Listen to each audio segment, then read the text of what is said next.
Alright everybody, I have a never before seen concept for you. You know those two Mario RPGs that we got? What if we add Luigi? The year is 2003 and the Game Boy Advance is well into its life cycle, and shockingly enough there is no original Mario game in sight. Yeah, we got a couple of quality ports here or there, but nothing in terms of a brand new adventure starring the portly plumber. Despite that, Nintendo insisted on constantly giving us the same version of Mario Bros across multiple games. Why did you do this? I don't understand. And that is where newcomers AlphaDream come in, developing an RPG featuring not only Mario but his lesser known brother, Green Mario. You gotta remember here, at this point Luigi getting a headline role was kind of a big deal. Luigi's Mansion was the first time he was more than the typecast player too. We don't count Mario as missing in this house. So the idea of not only playing as Luigi, but both brothers at the same time in a brand new adventure? Well boy howdy, sign me up. It's also the game that added striped socks to Luigi's canon, so that's good to know. Nintendo! Classic. AlphaDream is, of course, known for this series, but at the time, these devs didn't really have much under their belt. They made Hamtaro Rainbow Rescue for GBA. That's cool. Not the first and probably not the last time I'll bring up these Hamtaro games on this channel, I swear. But more interesting, Tomato Adventure. I don't really know much about it, but it looks very similar to what they would go on to work on soon after. And that's good enough for me. It's an RPG that never left Japan, will probably never get any recognition from Nintendo ever again, and will be quite a while before a fan translation is completed so I can understand why tomatoes are the main aesthetic here. Not gonna lie, I'm very confused.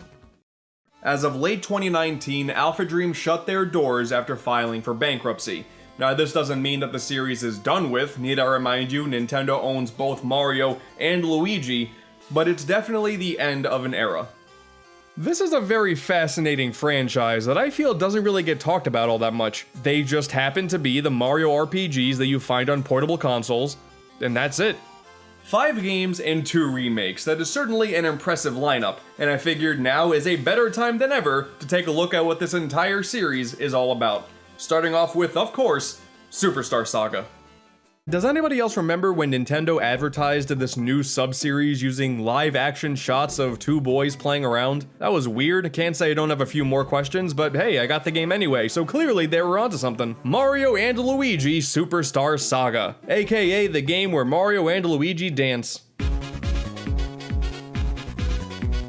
Following the trend the original Super Mario RPG started, Superstar Saga tells the story of the Mushroom Kingdom under peril from a brand new threat. That of Cackletta and her assistant, Fawful. After disguising themselves to meet up with Princess Peach, they managed to steal her voice and replace it with bombs. Whoa, that's pretty sick, dude. And this is all to take control of the powerful Bean Star in order to take over the kingdom. So it's time to, of course, bring in the Mario Bros to set things right. I always loved this part here, getting to play as Toad right at the beginning. It is the only time in the game you can do this, but it does a good job letting you know right off the bat that this is going to be a bit of a different journey. I mean, for crying out loud, Toad sees Mario naked. I wouldn't want to wish that upon my worst enemies. During this opening segment, 2 of the series' prominent features start to shine. First off, the humor, primarily from Luigi. Paper Mario was certainly charming and funny as well, but more of that stuff is certainly not a bad thing. Luigi didn't even want to be on this adventure, but my boy,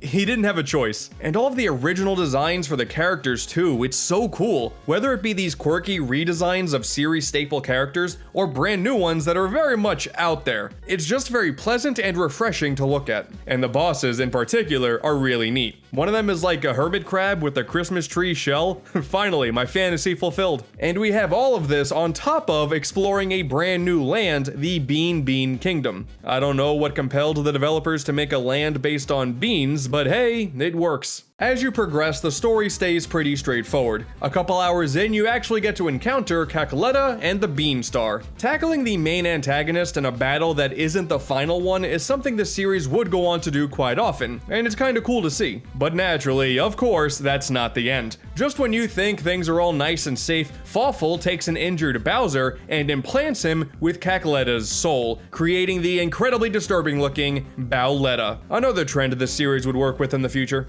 Oh, and why is Bowser injured, you may be asking? Well, that's because after Bowser was shot out of a cannon and presumably lost his memory, this little guy here, Popple, threw a mask on him, called him Rookie, and recruited him as his partner. And after a battle that led them flying way up into the sky on an enraged Beanstar, and just as Bowser's memory is getting back to him, they all fall off and scatter. Bing bang boom, Bowser looks scary now. It's totally the lack of nose and the addition of breastplates. Cackletta really knew how to assert her dominance. At the core of the experience, yeah, this is a pretty standard, lighthearted RPG. Dare I say, a gateway RPG. A game that follows all the tropes of the genre, but simplifies them to a bare bones level to keep things straightforward and at the forefront, fun. It's a style that the previous Mario RPGs went for, but there was a lot of stuff here that makes it different than those previous attempts. And it all lies within the brothers' actions being at your fingertips at all times. Well, until one of them gets like abducted or something for a while. This game is bonkers. One brother is controlled by A and the other with B. That simple approach keeps this entire quest engaging, from controlling each of their jumps for platforming or timing their dodges when being attacked. And yeah, platforming, there's a ton of it here, and it feels great to do. And throughout the adventure, you also gain a bunch of new abilities that can be used for traversal in the overworld, and new attacks for battles. And speaking of, the battles retain their action command system as well, a must-have for RPGs of the Mario variety. And something pretty cool that I always appreciated, you learn the majority of your new moves from other duos. They really took this whole red and green pair working together thing, and went all out with it. And it immediately gives this series a unique identity. Admittedly though, the fire and lightning moves that you get do seem like a bit of an afterthought. Unlike jumping or using a hammer, there's rarely any benefit of using them in battle, and the overworld puzzles that you do use them in are far from clever, but hey, at least we get to see the brothers getting a massage. That's always nice. And then we have Bean Kingdom itself. I love this place. On paper, a lot of it does seem like your traditional Mario flair, just with beans, but a lot was actually done here to let you know that these aren't the lands that you're familiar with. For one, each section is named after some sort of synonym for laugh. Hoo Hoo Village, Chuckle Huck Woods, Tee Hee Valley. That's really clever, I like it, really adds to the cartoony charm here. And admittedly, since this is on the GBA, I remember thinking to myself for a while that the world felt pretty small. But an hour or so into the game, at the top of Hoo Hoo Mountain, there's a telescope that you can interact with. Suddenly, whoa, this place is actually huge, and you get to visit every inch of it. It's a good thing you have your trusted passport on you at all times. It may seem pretty minor, but I would argue this goes a long way to world building. There's only so much you can convey on a small screen, so getting to see this huge landscape in the palm of your hands, I love it. And there is such a handful of memorable moments sprinkled throughout the entire landscape. Moving from one area to another via a minecart segment, or riding atop of Luigi transformed into a surfboard. You get to explore a brewery that's creating a ton of the popular drink, Chocola Cola, before fighting a monster made out of Chocola Cola. After going inside Woo-Hoo University, you are being greeted by the viruses from Dr. Mario. And these spouts of water that you find early on, you can get Mario fat off of them. This game does everything. There's also that part where Luigi dresses up as Princess Peach and, not gonna lie, he nails the look. Oh, and that's right, there's also that part where Geno shows up to explain that one random minigame, and then that would be the last time he ever made an official appearance aside from a costume in Smash Brothers. I'll never forget. Playing this game is a ton of fun, but as time goes on, signs of first game in the series-itis do start to show. Things that later games would do better that end up showing some slight faults with this first attempt. Unlike the rest of the series, there are no gimmicks tying anything together. It is pure Mario and Luigi gameplay, which is fine, but just know that this is the only game in the series to not have some sort of overlying concept aside from purely going on an adventure. And also, the game is pretty short, clocking in at about 10 plus hours. Which again, totally fine, but it is also super easy. Whenever you level up, you have a choice as to where some skill points will go.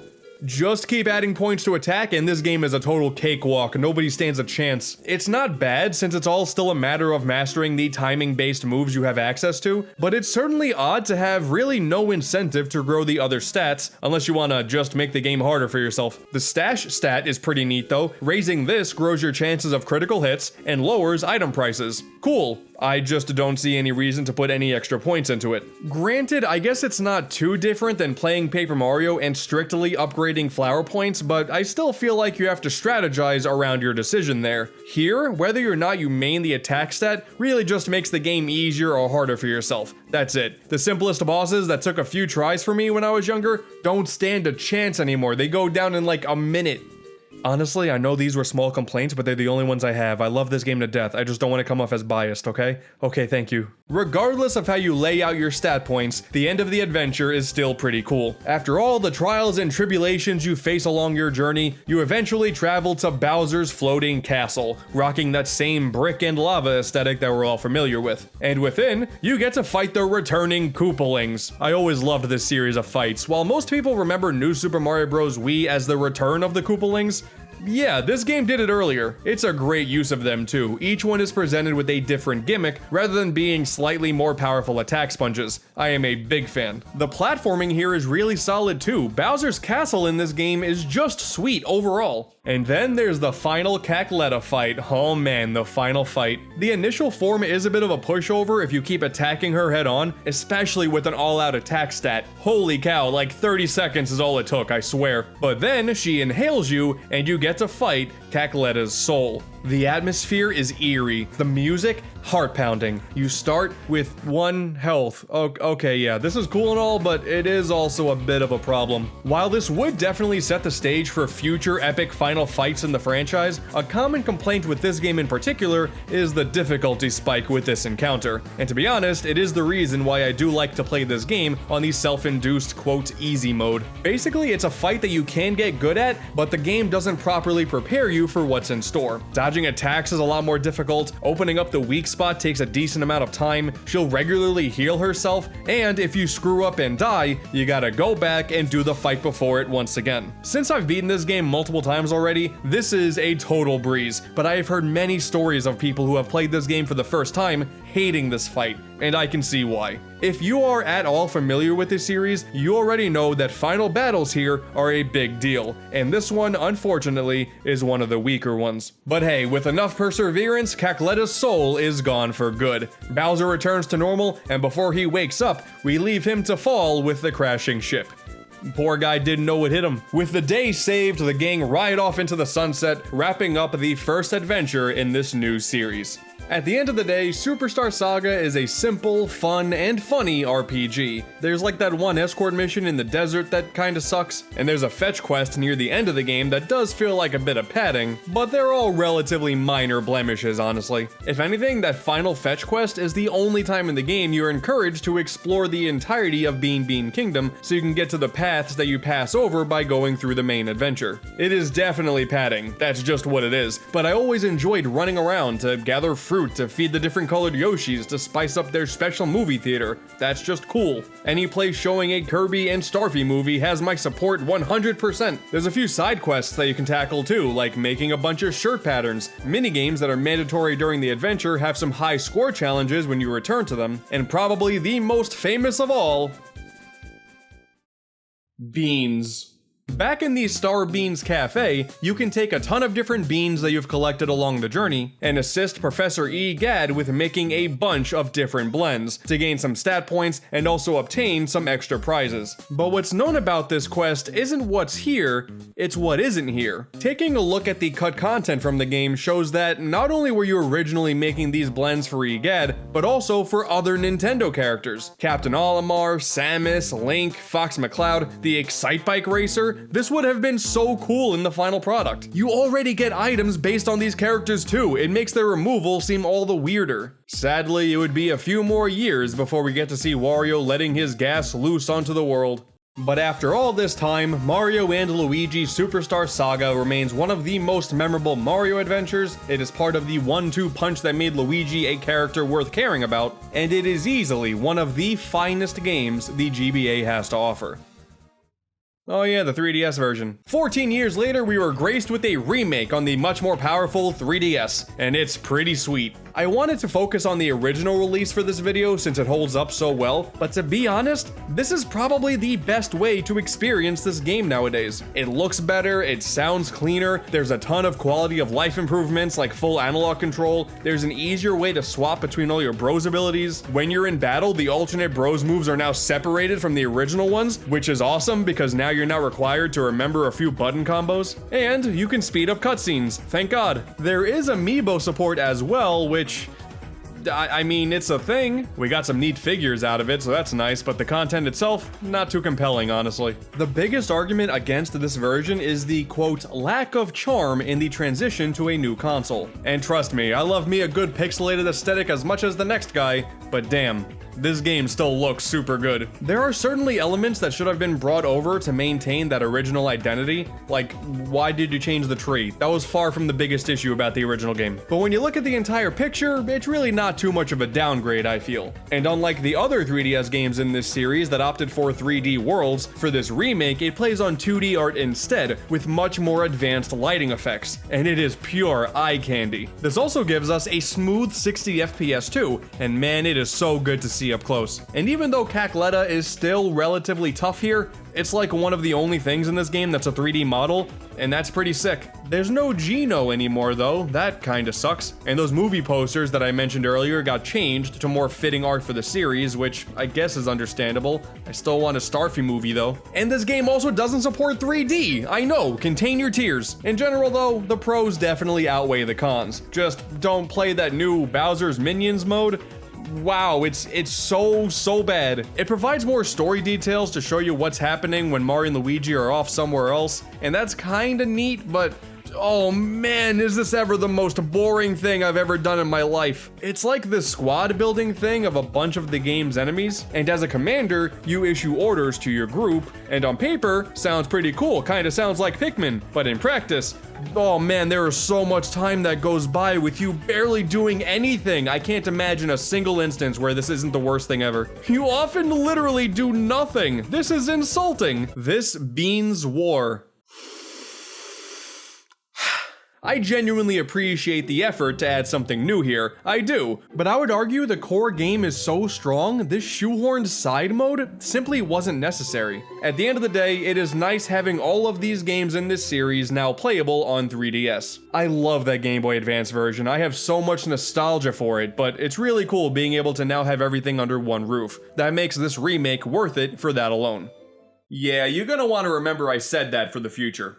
If you enjoy Mario RPGs, you already know that Superstar Saga is one of the finest. It does sort of fumble at the very end, and that entire side mode in the 3DS version is hot garbage, but on the whole, fantastic game, and it is the great start to a fantastic series with many highs and many lows. But let's say you're not into RPGs, but for whatever reason, this cartridge in particular really stuck out to you. Well, need I remind you, you can totally bypass the core adventure and just play Arcade Mario Bros. Why did they do this? Welcome back everybody to Mario Month. I figured this time around we'll start things off by continuing on with the Mario and Luigi series, and also, this video has been uploaded on Mother's Day, so happy Mother's Day. Let's talk about some babies.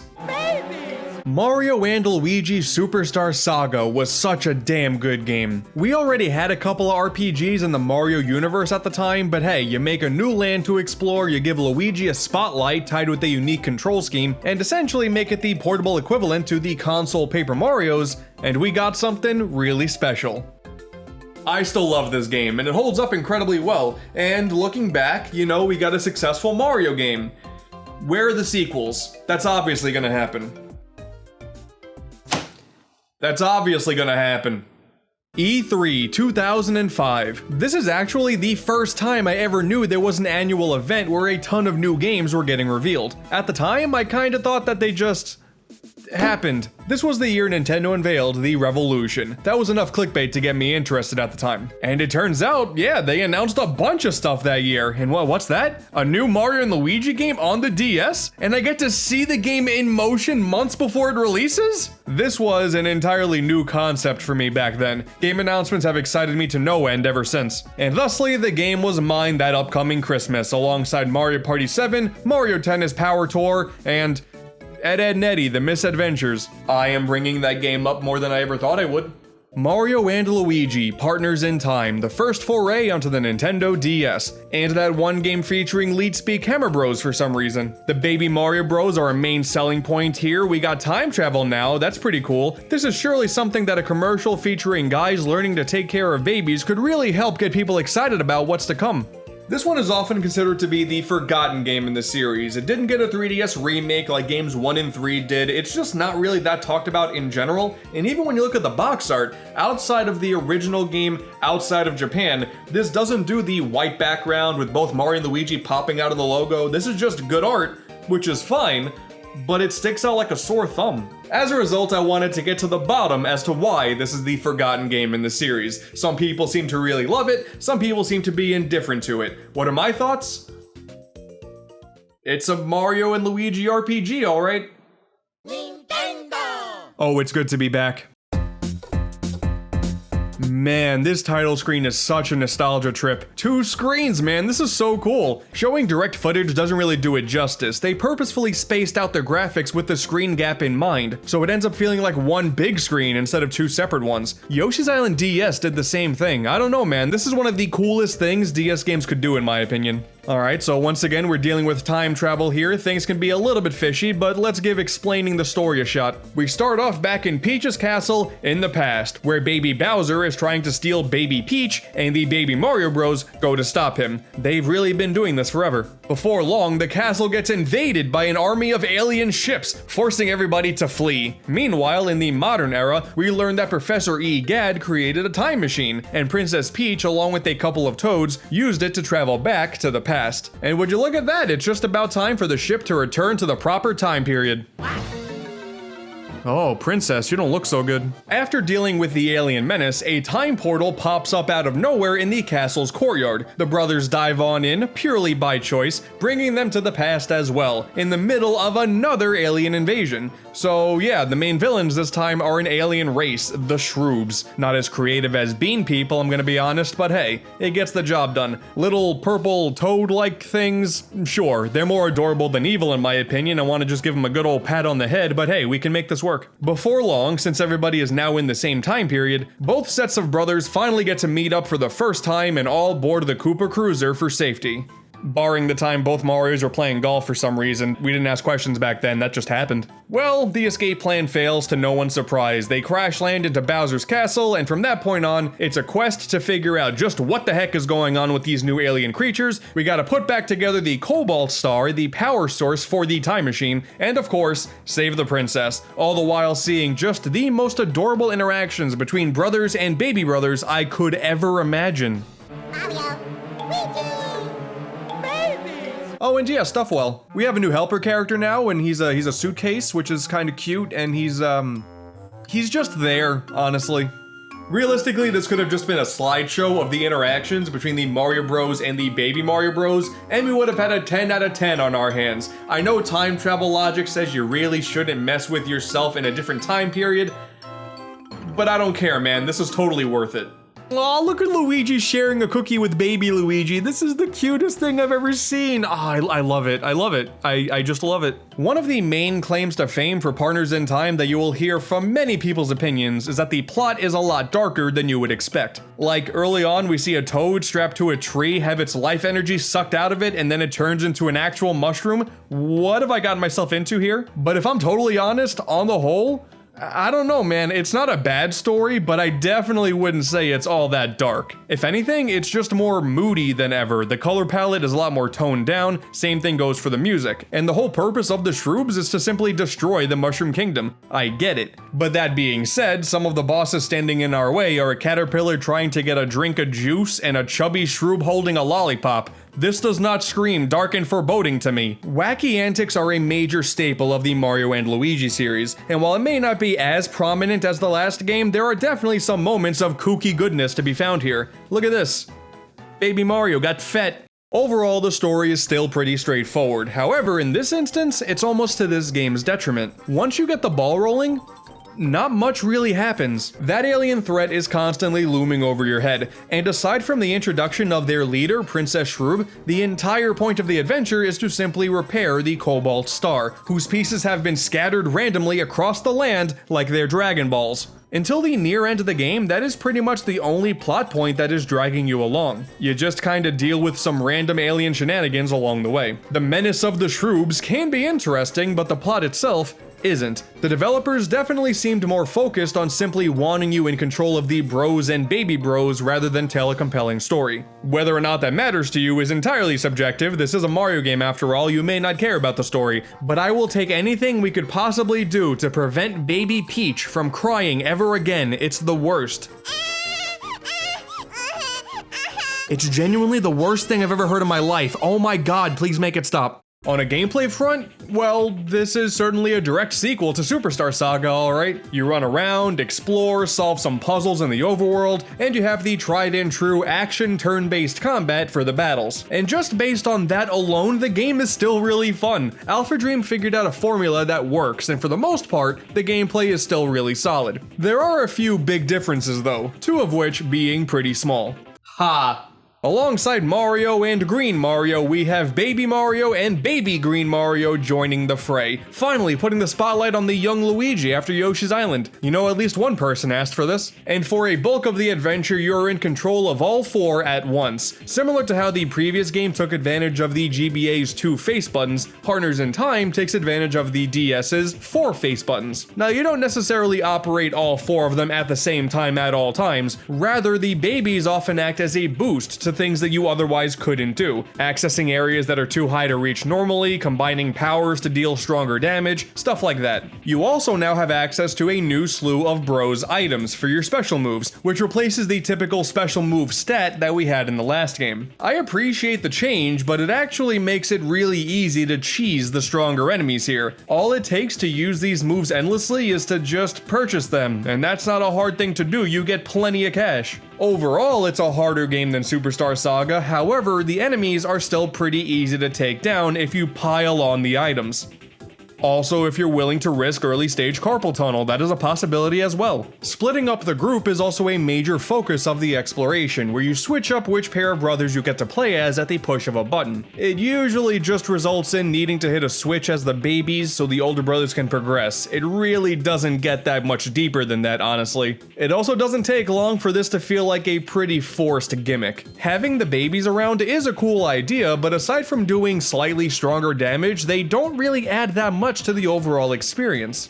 Unless you count the multitude of adorable cutscenes, and I wouldn't really blame you if you did. A lot of the puzzles feel arbitrarily lengthened to take advantage of the baby concept. Things like swinging a hammer and the weird water inflation from the last game, those are still here. Those are things that Mario and Luigi were perfectly capable of pulling off back then, but they are now restricted to the baby's control, taking longer to execute actions that were pretty quick to use before. Also, do you remember in Superstar Saga you would often run into red and green characters that helped you along the journey to really bring home the idea of these two brothers working together, because hey, there's a bunch of red and green characters working together.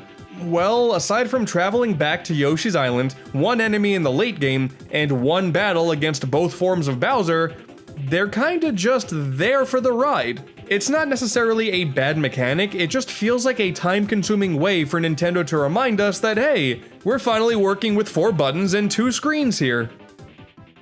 Oh yeah, 2 screens. This I remember being pretty neat back when the game first released. When you split up and move apart, the babies often occupy the top screen while the older bros take the bottom. By doing this, it's possible to coordinate both duos to be in different places in order to progress. It's not really that big of a deal, I know, but it's still a cool use of the DS hardware. It's even cooler during the battles because some enemies also take advantage of the extra screen space, and many of the special moves that you can pull off require you pay attention to the top screen to better time your actions when they happen on the bottom. It was 2005, the DS was not that old, of course we were gonna get a bunch of 2 screen stuff shoehorned in by any means necessary, and I do like how it's done here. Oh, and speaking of DS specific features, you do also get to use the touchscreen.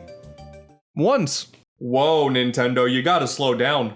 Unfortunately, while the characters are fun to control, exploration really isn't all that compelling either. There's no big hub world to explore this time around that branches off into the different parts of the adventure. You just have Peach's castle that will keep popping up time portals that lead to new areas. And as far as those areas are concerned, well, they're not bad, but they often feel super linear, and later on, they start to go on for way too long and nothing interesting happens to keep them fresh. There just aren't that many memorable set pieces here. People seem to remember Gritzy Desert because that theme got remixed in Smash Bros, and Yoshi's Island gets remembered because...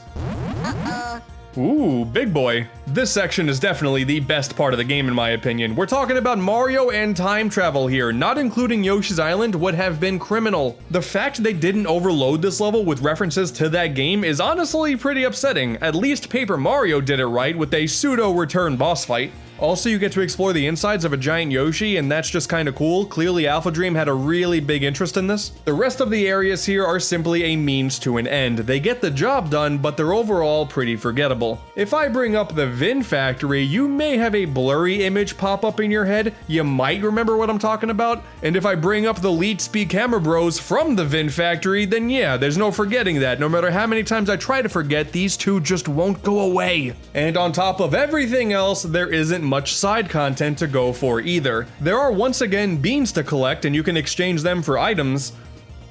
Yeah, that's it. The Fawful cameo is pretty neat and all, you know, I'm glad he didn't die after we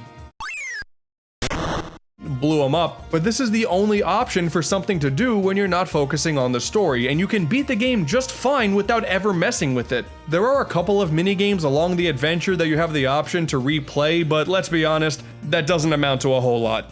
Alright, so I know I got a lot of complaining out of the way, but the reality of the situation is even though the Mario and Luigi format is inherently fun, and the baby gimmick is really interesting, it seems like we got a lot of creative ideas implemented in not so creative ways. But for what it's worth, as you approach the end of the game, things do get a bit more interesting. After a very long trek through Star Hill and the Star Shrine, we make our way to the Shroob Castle, the result of the aliens successfully corrupting Peach's castle in the past. Now this is pretty cool. We've been exploring Peach's castle the entire adventure, so for the final dungeon to share the same layout just filled with aliens and darkness, this is the most threatening the Shroobs have felt the entire game. We even get this 4-person minigame to take out some UFOs, and it's not great, I'm not gonna lie. It takes some time to really nail your shots, but it's over before long. Once you're at the top though, it is time for the final confrontation against Princess Shroob. Now the end of this game is ridiculous. First we get a pretty lengthy fight against the princess, which is one of the more difficult ones in the game, and not for the wrong reasons like with Cackletta, which then leads to the formation of the Cobalt Star, which in reality, while we were trying to fix it, Princess Peach has actually been trying to keep it apart, because inside resides her older, stronger, and way more wiggly sister, Elder Princess Shroob. Now, in an effort to avenge her sister, another battle breaks out above the castle. And then, when that's done, she powers up into a second phase, where she is wiggly once again. And this is probably one of the more emotional moments from the game. The music is darker and more depressing than anything in series history, and the fight ultimately becomes a battle between two entire races. You can destroy her for sure, but this will result in you essentially condemning an entire alien race to extinction. And all the Elder knows now is revenge. She is a mindless fighting machine. With so much weighing on your shoulders here, can you, in good faith, destroy an entire race at the push of a button? Yeah, of course I can. A bunch of water is sent back through time in an effort to revitalize the ravaged past, the time machine is repaired, and all is well. Until a fallen Bowser gets corrupted by the Elder Soul, resulting in one more fight where you can't even attack, you just reflect a bunch of attacks coming at you for a few minutes. Holy cow, they really wanted to pad this game out. I don't know why, but AlphaDream clearly had a quota of an endgame fight against a new form of Bowser in these games. This is a thing, we have to make it a thing. I don't care how last minute of an addition it is going to be a thing. We get one final adorable interaction between brothers and babies, they all go back to their respective time period, and that concludes Partners in Time. A good game, for sure, but one that certainly feels undercooked with how the plot and the baby gimmick was woven into the gameplay. Partners in Time is fun. Just because it's often considered the weakest of the series doesn't make it a bad game. It just has some really stiff competition. If anything, this is the one that needed a 3DS remake the most. If you enjoy all of the other Mario RPGs, you're gonna like this one. That's easy. But when you start comparing it to the other super popular Mario RPG on the DS, Bowser's Inside Story, then we have a different conversation going. It's hard to top this one. But that's a story for next time. I don't want to end things off on a sour note here. This is the first episode of Mario Month in 2020. So, hey Luis, can we play a clip of Mario yelling out babies one more time? Babies! 10 out of 10.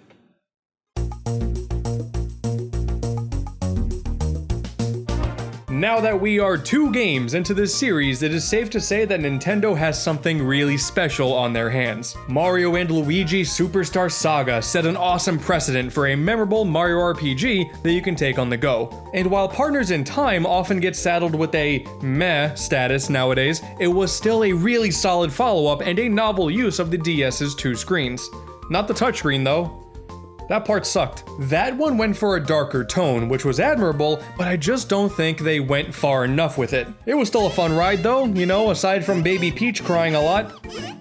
What more can you really ask for, truly? Oh, and also, totally forgot about this. It uses the DS's Rumble Pack. Raise your hand if you forgot the DS had an official Rumble Pack. Yeah, I think everybody just did. So then, after 2 successes, what's next? Bowser, that long-time bad guy, really does suck. And I mean that in a good way. I'm gonna miss that, man. That was E3 2009, and outside of that amazing out-of-context clip, there's really nothing all that interesting about the pre-release hype for this 3rd game in the series. Well, outside of Japan at least. Dude, look at that title! 3 exclamation points? Truly exciting times. Things definitely did feel a bit different this time around. The previous titles were fun little adventures that ticked most of, if not all of the boxes required to make an enjoyable portable RPG. But for the 3rd entry in this series, it seemed like it was going to be a whole lot more ambitious. You're not just playing as Mario and Luigi, but Bowser too! Finally, after so many years and only a couple of small instances, the big bad spiky turtle finally has some time to shine as a playable character. And as for those famous brothers that the name of the series is based off of, well, they adventure inside of that big bad spiky turtle. Bro, what? On the surface, this is already one of the most interesting concepts in the entire Mario series, and I know that opinion is shared by many people. While Partners in Time is now considered to be one of the weaker games in the series, Bowser's Inside Story is considered one of, if not the best, and you can tell its quality because 1 generation later, we would get a full-on remaster, and boy, we'll get to that. Nintendo! These openings always fill me with joy. Man, I've always loved this title screen jingle too. Same thing, man, it is just so joy-filled. The music is really catchy, you can mess with the water on the touchscreen, it is awesome stuff. Remember that I said this. The plot this time around is pretty strong. Probably the most notable thing about it is that we actually get a lot of spoken dialogue from both Mario and Luigi.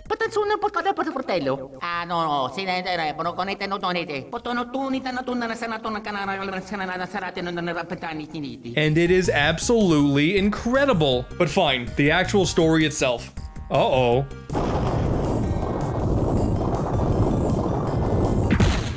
Toad got fat, so a mysterious disease, the Blorbs, makes any toad it infects super thick. And during a board meeting to discuss how to handle things, Bowser breaks in, fails, of course he does, and Peach can do this apparently. And also introducing your new partner for this adventure, Starlo. You remember Stuffwell from the last game? Yeah, I didn't think so. Basically, Starlo is your new helper now, and she's pretty cool. I mean, hey, Starlo got a spot on the box art. Stuffwell didn't get that, so I think we know which one's better. Naturally, after being jettisoned out of the castle, Bowser is very upset. And in his despair, he stumbles upon a salesman that gives him a special mushroom that gives him the superpower of massive suck. Really does suck. Bowser returns to where he initially failed, inhales absolutely everything in the room, and then passes out, beginning one of the weirdest adventures in the entire Mario franchise. So like now Mario and Luigi are inside Bowser for most of this game, and Bowser never knows. He just hears voices coming from inside himself, but he never learned that it was Mario and Luigi, his heated rivals. This story is amazing. Mario and Luigi was already known as a comedy RPG, but nothing gets wackier than this. On your quest to solve the mystery of the Blorbs, Bowser is the one who gets to explore the world, while the two brothers, once again, travel inside of Bowser and manipulate all of his insides to make him more powerful, as well as take out any obstacles that I guess realistically could kill him. This bug is just sitting on one of his pipes. I feel like that would be a really bad trip to the hospital. Uh-oh. Now Bowser got fat. Actually, Mario gets fat too, with like a direct airflow into his nose. And Luigi gets fat too with the new special move. I think AlphaDream had a very common interest with their characters in this game, and I don't really know how to feel about it. One of the best parts about this game is it went all out with the idea of, let's travel inside Bowser and have things that kinda make sense in that context. Like inside Bowser, we get to fight Goombas that are based on cells, while outside, Bowser gets to deal with Goombas that are based on being chubby. We also get this pretty good new antagonist with Midbus. He's like this pig equivalent of Bowser. Pretty cool. We get assistance from a block person who needs help finding his block cats, and by doing so you get to take on the help of his block dog. And then there's this really creepy block woman who somehow made it into a rated E game. And you even get to travel to Bowser's... Oh no! The storytelling and the pacing of said story is excellently handled, constantly throwing you into new locations, introducing new interesting characters, and those locations you find yourself in are a lot more unique as well. One of the areas, Plaque Beach, is just a sand paradise made out of teeth, and one of the enemies here are Pokies made out of teeth. This is a very stark contrast to the more low-key and sometimes very messed up nature of Partners in Time before it, and it is very appreciated. We even get introduced to 3 of Bowser's minions with actual names and titles. There's Sergeant Guy, Corporal Paraplunk, and Private Goomp, featuring way more unique characteristics than Paper Mario has been willing to dish out lately. They're not major players in the story by any means, but we now have brand new characters to associate with this specific subseries. I think that's really cool. But easily, the best part of the entire plot is, of course, the return of Fawful as the main antagonist. He was already a fan favorite in Superstar Saga for his mannerisms, and he did have a cameo in Partners in Time, which was pretty cool, but being the main villain now, that just makes perfect sense. But the really shocking thing is having actual continuity in a Mario game. This rarely ever happens. Usually every game in this franchise is a unique tale, for better or for worse. And having a returning character show up for more than simply being fan service is awesome. And his motives are revenge. And thanks to the Toads now being all fattened up, and also brainwashing the majority of Bowser's minions, his ultimate goal is to harness the power of the Dark Star and take over the kingdom. He's still inherently a pretty funny character, putting that big dumb grin on everything he now owns, but his more nefarious side also feels really fleshed out here, making for just an overall awesome bad guy. And actually, when looking back at Superstar Saga 3DS's mediocre Bowser's Minions mode, the story within actually introduced new lore that showed that Fawful was planning to betray Cackletta and become the ultimate bad guy all along. Some of those Fawful robots you find at the tail end of Bowser's Inside Story, he already had those in development back in Superstar Saga. It is the only part of that mode that isn't total garbage. And boy, are we ever gonna touch on this topic later. The story evokes that same adventurous vibe that Superstar Saga had. We have new locations, new characters, a compelling villain, plenty of comedic moments. It's all there with the added element of Bowser really does suck. God, I really am gonna miss that man.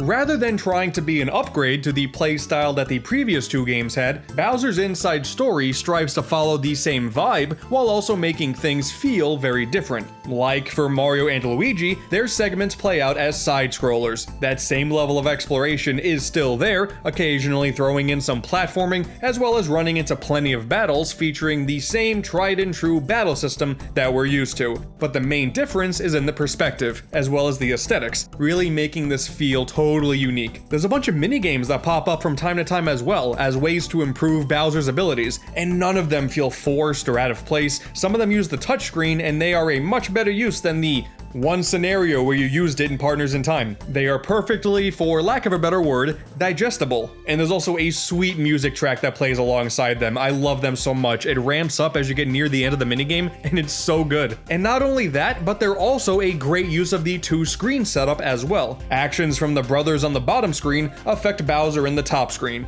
It is so much more of a natural use of this style than, again, what Partners in Time did. That extra space does come into play with the battles once again, but it is a whole lot less common. And as for the battles themselves, well, there really isn't anything going on here that's different than before. Jumping, swinging your hammer, using special moves, leveling up, and allocating points to specific attributes, it's all here and it's all enjoyable. The special moves are handled differently though, in my opinion, the best way the series has done them yet. Sorta similar to getting them through the story as extensions to your natural abilities, you unlock these moves by finding attack pieces spread throughout the areas that you explore. In essence, it is kinda the same thing, but I do think the method of getting these pieces is a bit weird. Sometimes you get multiple pieces from a single block, sometimes you get all of them in one go, and at that point, I don't know, you may as well just find the move in one box and call it a day. But regardless, they are back to being performed with special points instead of an item inventory like in Partners in Time, so that immediately makes this way better, and you can all rest easy. Any chance of getting early stage carpal tunnel is no longer a concern. Throwing fireballs is nowhere near as painful, and my wrists are very thankful. And need I remind you once more,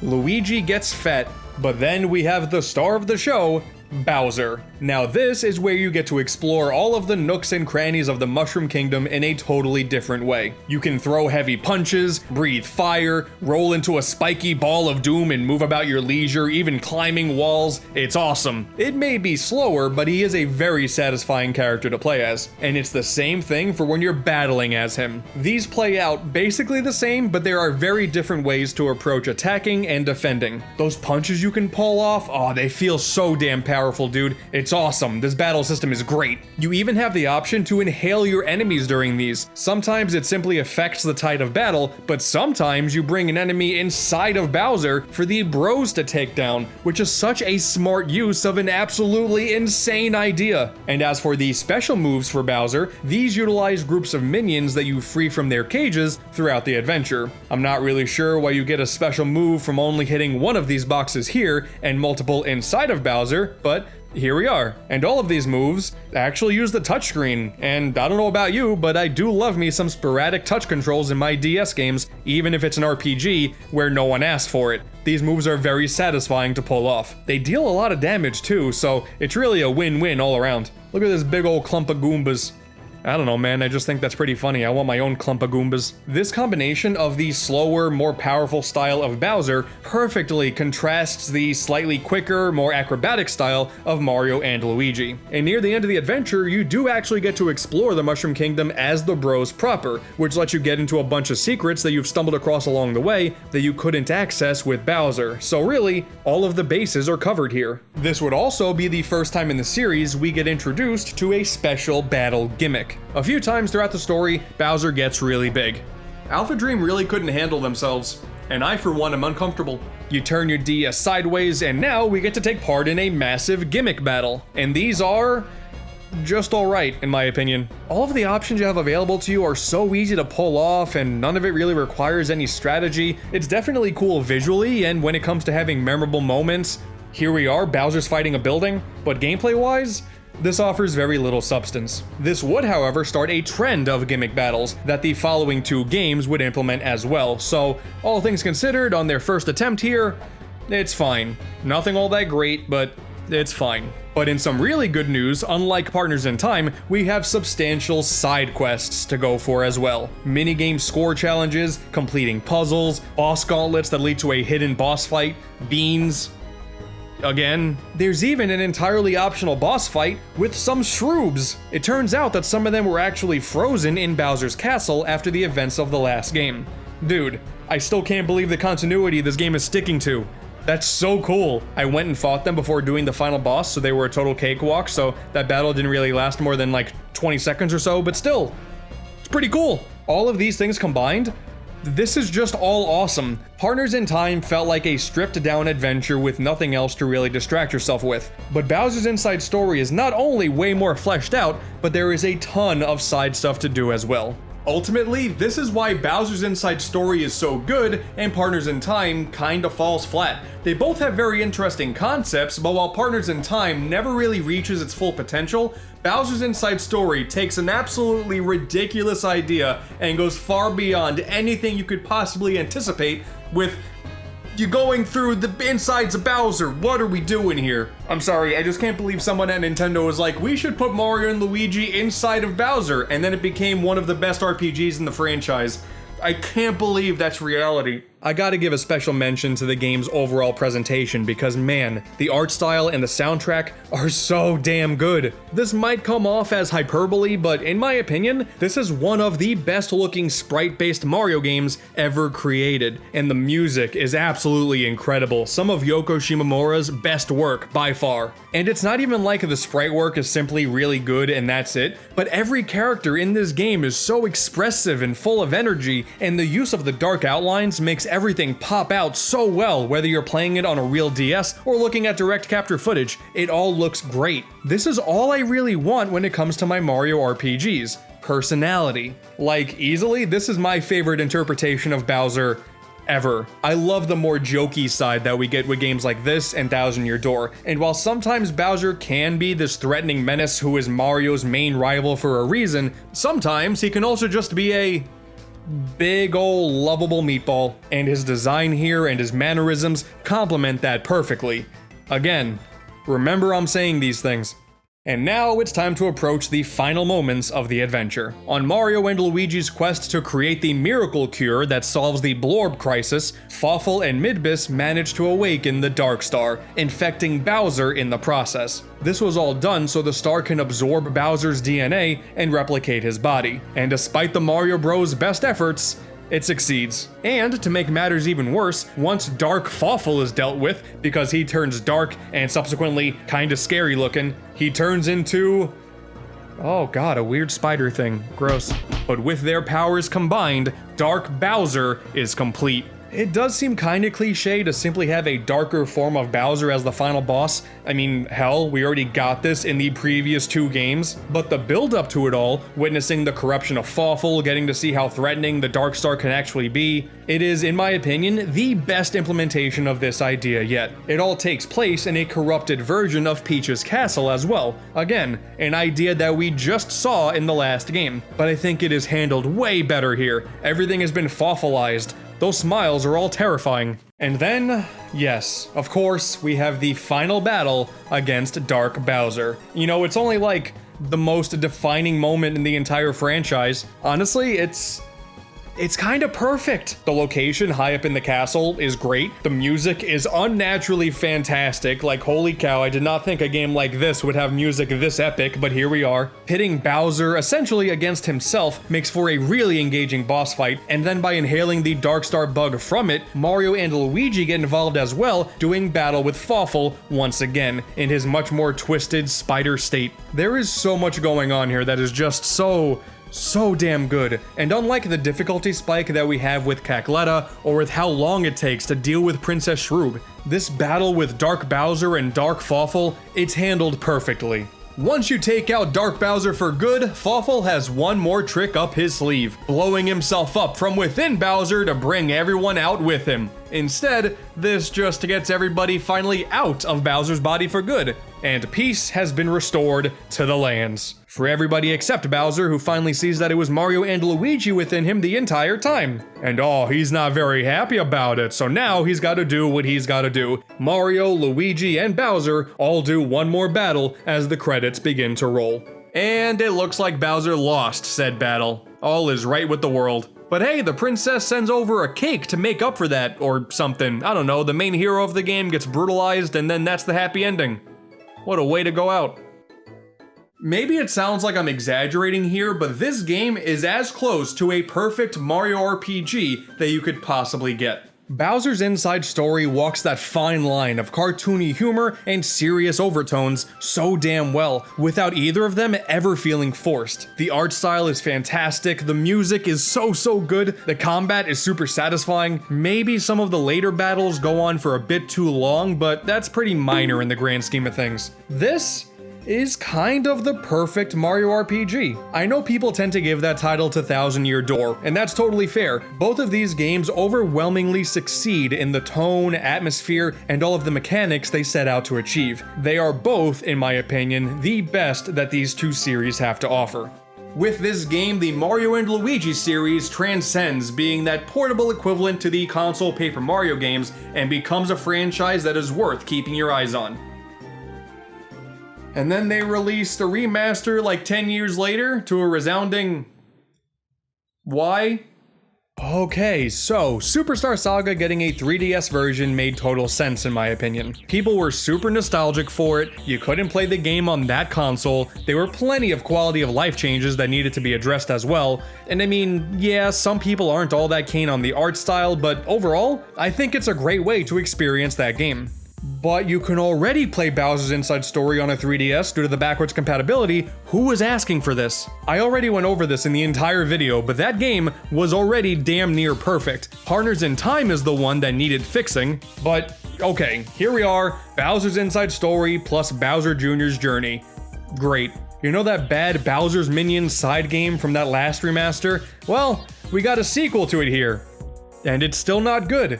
So that's something. They do throw in some brand new characters that are exclusive to this story, so that's kinda neat, but it is still so unfun that I doubt anybody will ever get the chance to see them for themselves. But fine, what about the main Bowser's Inside Story portion of this package? Well, essentially, it is the same adventure, but I don't really know how else to describe this. The entire game just feels slower. Going through your options in battle takes a little bit longer, loading times to get into the battles takes a little bit longer, the game runs at half the original frame rate. Individually, these things may not seem like that big of a deal, but man, that time definitely adds up. It all just feels so sluggish by comparison. If you play it on its own, it's probably fine, but I played both of these back to back, and the remake is simply not as fun to control. And I would say the frame rate plays a big part in that. Not only did the original run at 60 FPS, but so did the remake of Superstar Saga. I was fine accepting no 3D in that one for the sake of having a smooth frame rate, but here, we have no 3D plus a worse frame rate. Also, while I did say that I liked how Superstar Saga looked on the 3DS, I actually don't share that opinion with Bowser's Inside Story. That game oozed charm from every orifice imaginable, including Bowser's... oh no. But here, I don't know man, it's something about Bowser's design, it just doesn't click with me. I don't think the comedic moments come off as entertaining as they did before when they were initially delivered by a pixelated meatball. But I get it, it's totally subjective, at least now we get to see Toads being fat in 3D, so hey, that's pretty cool. Also, there's new title screen music and there's no water to mess around with.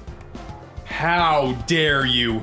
There is a large list of minor changes made to this version of the game, and some, like having a map on screen at all times, does make a stronger impact than others, but with how good the original still is, I think you're better off playing that version instead. Also, they censored Luigi's striped socks in the artwork, and I, for one, am completely outraged. Hashtag bring back Luigi's socks. Wait a second. Mario's right foot is also slightly larger in the 3DS art. I know it's not a big deal by any stretch of the imagination, but that makes the change all the more confusing.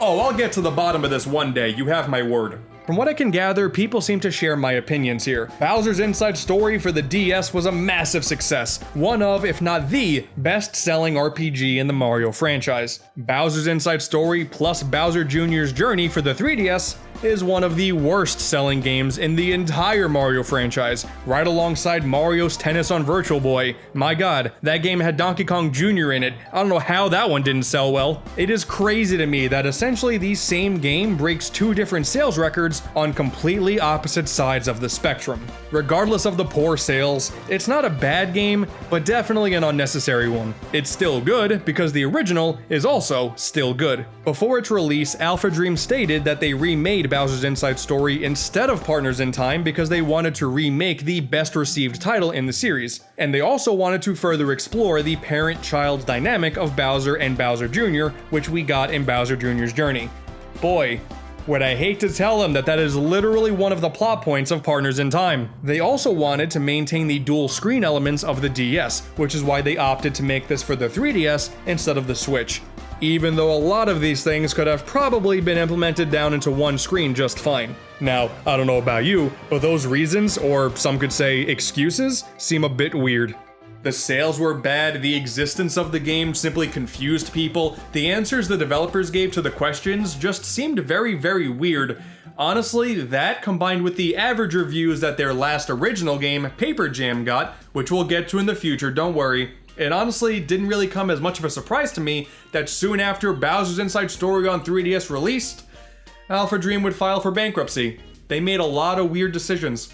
The original Bowser's Inside Story is still amazing. Let's not end things on a down note here. Play this game. It is incredible, easily my favorite in the series. It may not be as replayable as Superstar Saga since it's longer and there's a lot more stuff going on, but it is definitely a more fulfilling experience. And it makes the idea of getting a sequel on newer hardware sound oh so exciting. Unlike Partners in Time, this game never got ported to the Wii U Virtual Console, which is upsetting. So the question then is, what if you don't have a DS and only a 3DS?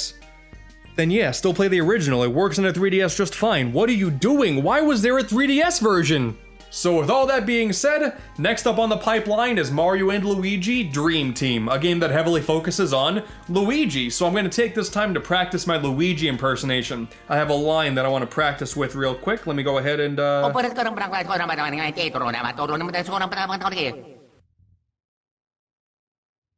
Oh, I am so screwed. I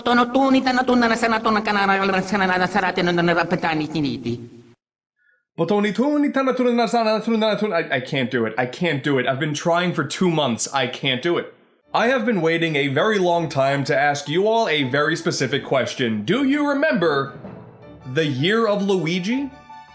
Let's travel back to 2013. In one of Nintendo's best marketing ideas ever, they decided to dedicate an entire year to the one, the only, Luigi. Kicking things off in an early Nintendo Direct, it was revealed that a major spotlight would be put on Mario's often neglected brother. We got Luigi's Mansion Dark Moon, New Super Luigi U. He was one of the first things we saw when Mario Golf World Tour got revealed. They announced he was coming to the new Smash Brothers.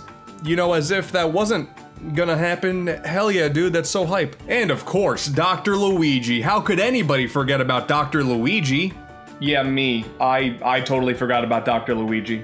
And yes, arguably the biggest announcement of all, he was going to be the main attraction of AlphaDream's next title, Mario and Luigi Dream Team. This is awesome, all the pieces are in place for something really special here. Bowser's Inside Story was a massive success, the best game in the series yet, and at the time, Nintendo was also trying to really redeem themselves after the initial 3DS failings when it first launched. So we get to travel into Luigi's dreams as a follow-up to the previous fantastic adventure, and we get some extra bells and whistles since we're now on newer hardware? Man, I am super excited. The Year of Luigi, that was such a cool thing Nintendo did, man. You remember when Luigi did the Harlem Shake in the Nintendo offices? Do you remember that fresh meme? This is real. This is a real thing that happened. Making the jump to new hardware with an existing franchise is always inherently exciting. Partners in Time may not have been the greatest RPG in the world, but it was still an interesting showcase of the DS's new capabilities. But now on this next console jump, we get to explore Luigi's dreams. It may not be as outlandish as traveling through Bowser's disgusting insides, but I'm still excited all the same.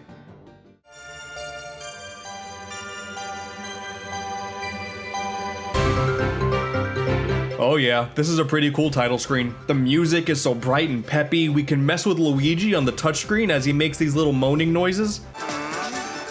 Finally, my dreams come true. We don't get the brothers yelling Nintendo like the previous games, but that's really not that big of a deal, I guess. One thing though, in Europe the game is called Dream Team Bros, which I always found kinda odd. I'm pretty sure everybody already knew that Mario and Luigi were brothers, right? Oh man, Bowser's Inside Story, such a fantastic game. That Mario and Luigi, man, they make such perfect cousins. That family dynamic, that's family goals right there. I can't wait to play the sequel. They're what? On top of that, they also removed Luigi's snot bubble from the Japanese box art. This one I'm okay with though, because that is gross. First and foremost, we gotta mention the new art style. When we jumped over from the GBA to the DS, things stayed pretty consistent, just more detailed. Here though, on the 3DS, we get a total shift in art style, and I don't know, it's okay, I guess. I raved over the sprite work in the last game. The way the series was handling its colorful landscapes and the solid borders on all the characters was excellent. By comparison, I do think the previous games looked a lot better, and the characters don't feel as expressive this time around. But Dream Team still looks nice, just not as nice, in my eyes. I guess we didn't get the signature outlines to make the characters pop a lot more since, hey, we have 3D now, that actually works. They probably don't even need an outline anymore. It also helps that the worlds themselves are proper 3D as well. If we look at the remakes on 3DS, we get to see the same sprite work that started here, but all the locations were flat images with lighting effects thrown on top of them. Not here though, 3D all the way. Again, it's all subjective here. I do think they all look good. I just think the other games in the series do some things better. The soundtrack is a jam though. Dude, the upgraded audio quality does wonders for the music. Most of my exploring was accompanied by me timing my jumps to the beat of the music like the entire game. That's half the fun of the entire package. The adventure begins with the crew all getting invited to enjoy a peaceful holiday over on Pillow Island, and Luigi almost dies. Happy Year of Luigi, everybody. On their flight, an evil pillow falls onto the blimp and this huge dark figure pops out. Oh no, but it's okay. It's dealt with in like 5 seconds. Huh. Oh, but it ends up messing up the blimp and now everybody's gonna die. Oh, but it's okay. That was all just a dream Luigi was having? What's going on at the start of this game here? I'm so confused. As Mario and Luigi explore Pillow Island, taking part in some of the festivities, they eventually travel to the underground section of Pillow Castle, where they stumble upon a special looking pillow. And not wasting a single second, Luigi does the quick math in his head and decides to take a nap on it. I respect those priorities, but you actually don't know where that pillow's been. By doing so, this somehow summons a crazy looking portal over his head, and this mysterious aura manages to suck in Princess Peach. Okay, naturally Mario jumps in right after her, leading into the mythical Dream World. And while they are unable to save Peach at this time, they do discover a new helper character in the form of the formerly imprisoned Prince of the Pillow People, Dreambert.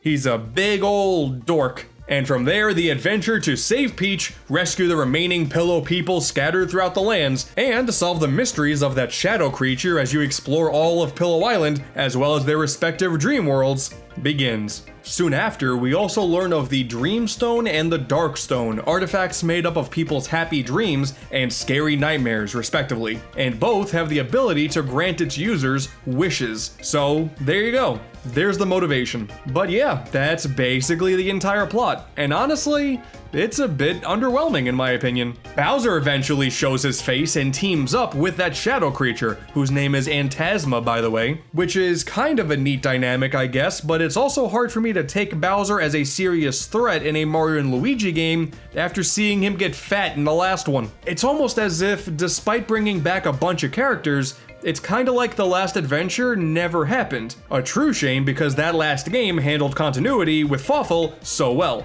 Like, Popple is here for some reason. You remember that one mini-boss who was pretty funny in Superstar Saga and then didn't show up in the next 2 games? Well, he's here now, and he has no recollection of the bros, and after a battle with the Wiggler near the end of the game, he just disappears, never to be seen again, and spoilers, he doesn't show up in the sequel.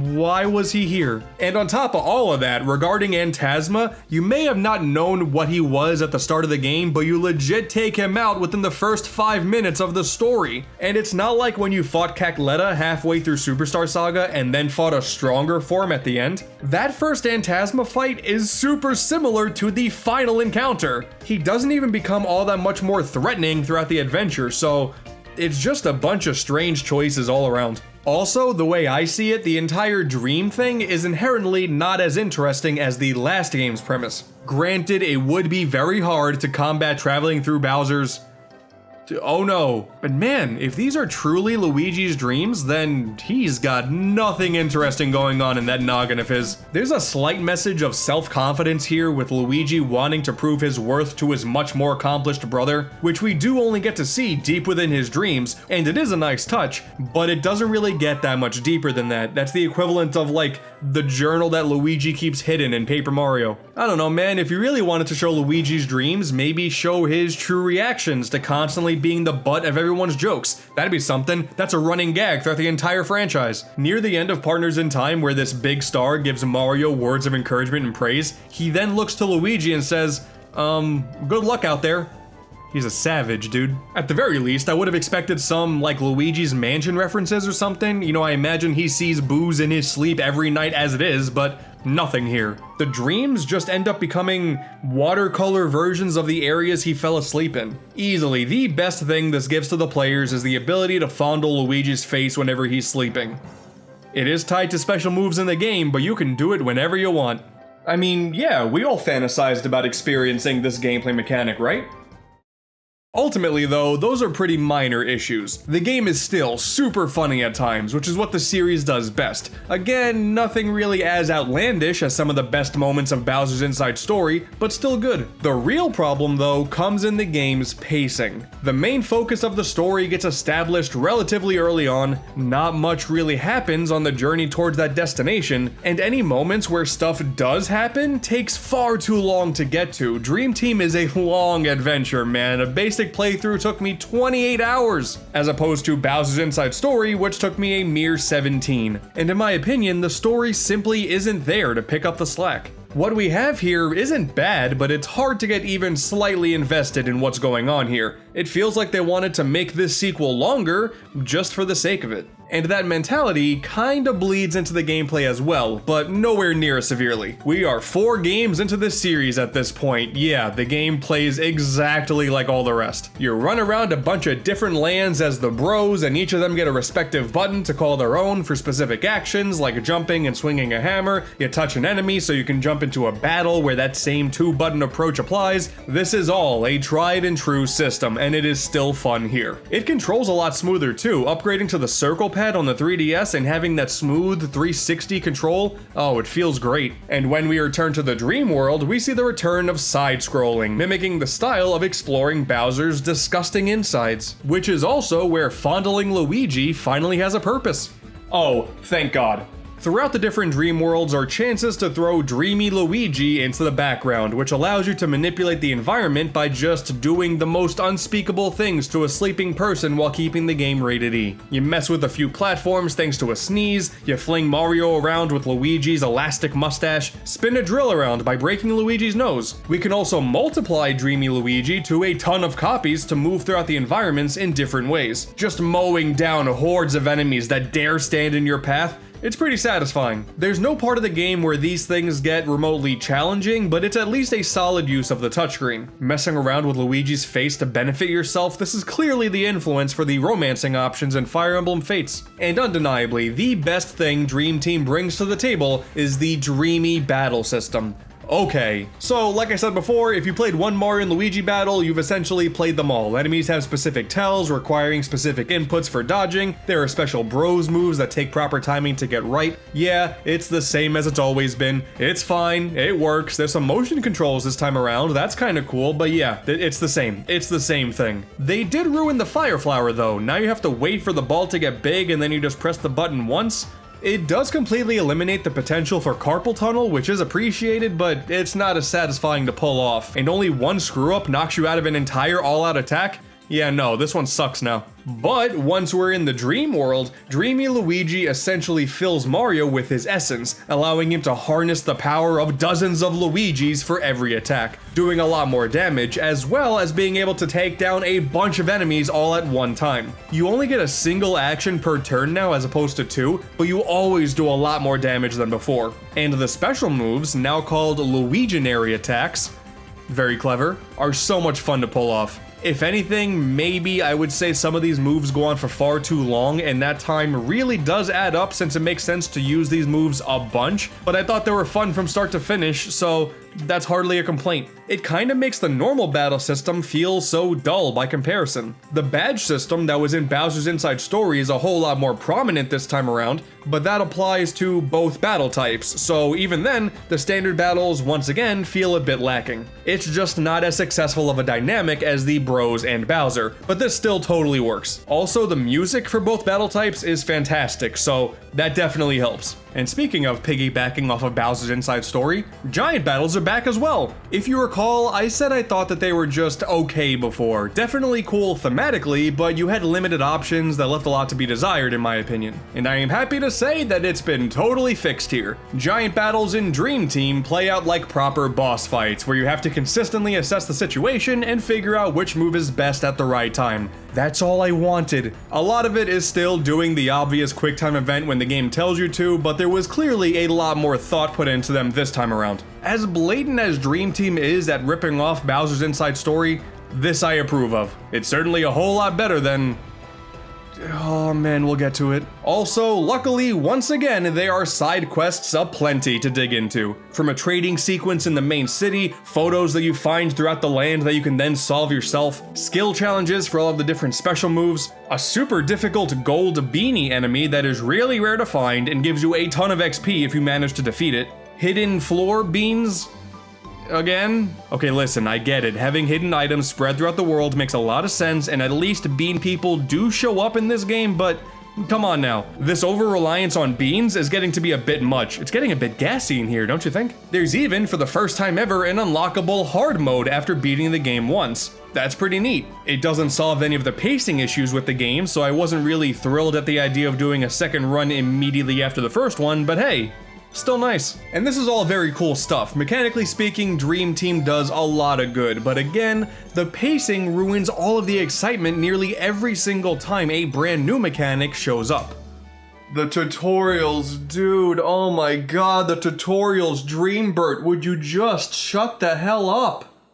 Oh, the game just can't help itself, man. Rather than giving you the chance to, I don't know, figure something out for yourself, you always get stopped in your tracks to be told how to do literally everything in the game. It's crazy. Dream Team has become sort of infamous for the amount of tutorials found within. And man, on this playthrough, I can confirm wholeheartedly that what you've heard is true. I was in the final dungeon of the game roughly 25 hours in, and they were still hitting me with tutorials. I don't know what was wrong with the idea of throwing up a text box that had the controls on it, and then you move on. It also kinda stings a whole lot more after playing the other 3DS games that included the ability to fast forward cutscenes. That is simply not a thing here. Honestly, if Nintendo would have taken the time to patch that in after the fact, it would have done the game a world of good. And you wanna know the insane thing? There is one ability that doesn't give you a tutorial. I thought it crashed or something. Man, I got this new power and the game just let me play with it on my own.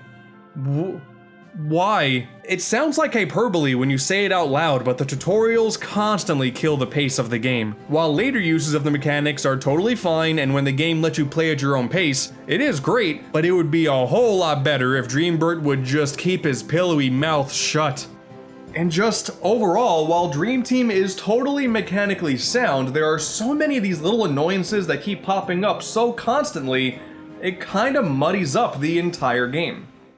There are so many fetch quests in this game, regularly putting you in direct sight of your end goal, but oh man, we're missing the 5 things required to make this thing work, so just run around on these different points on the map to get them, that's fine. This actually happens quite often, causing most of these areas to feel like they're overstaying their welcome. Some of the puzzles, like this really stupid tile one, take way too long to solve, even though the solutions are incredibly straightforward. It took me nearly 13 hours of gameplay time for fast travel to finally unlock, which is absolutely ridiculous. While it can be fun to use, there is a bit too much reliance on the touchscreen for basic maneuvering in the dream world for my liking. Sometimes I want to just move from one platform to the other, but oh man, gotta jiggle the nose for a little bit first. And the same thing goes for some of the motion controls in the Bros moves. A couple of them just didn't work as I would hope, and it caused me to not do as much damage as I wanted to, and I would just do a different move instead. In general, I feel like the developers really focused in on taking advantage of the 3DS's newer capabilities, rather than solely focusing on making the game game fun first and foremost. I mean, when I found equipment that powers you up on your birthday, and one that increases power based on how many steps you took that day, okay, that's when I knew. Oh, don't mind me. I'm just grinding in an RPG. Dream Team is definitely a good game, but it is totally lacking in focus. Hey, we have much more powerful hardware now. We gotta make the game a whole lot longer, and we gotta cram in as much new technology as we possibly could. And the final product, overall, it's just kinda meh.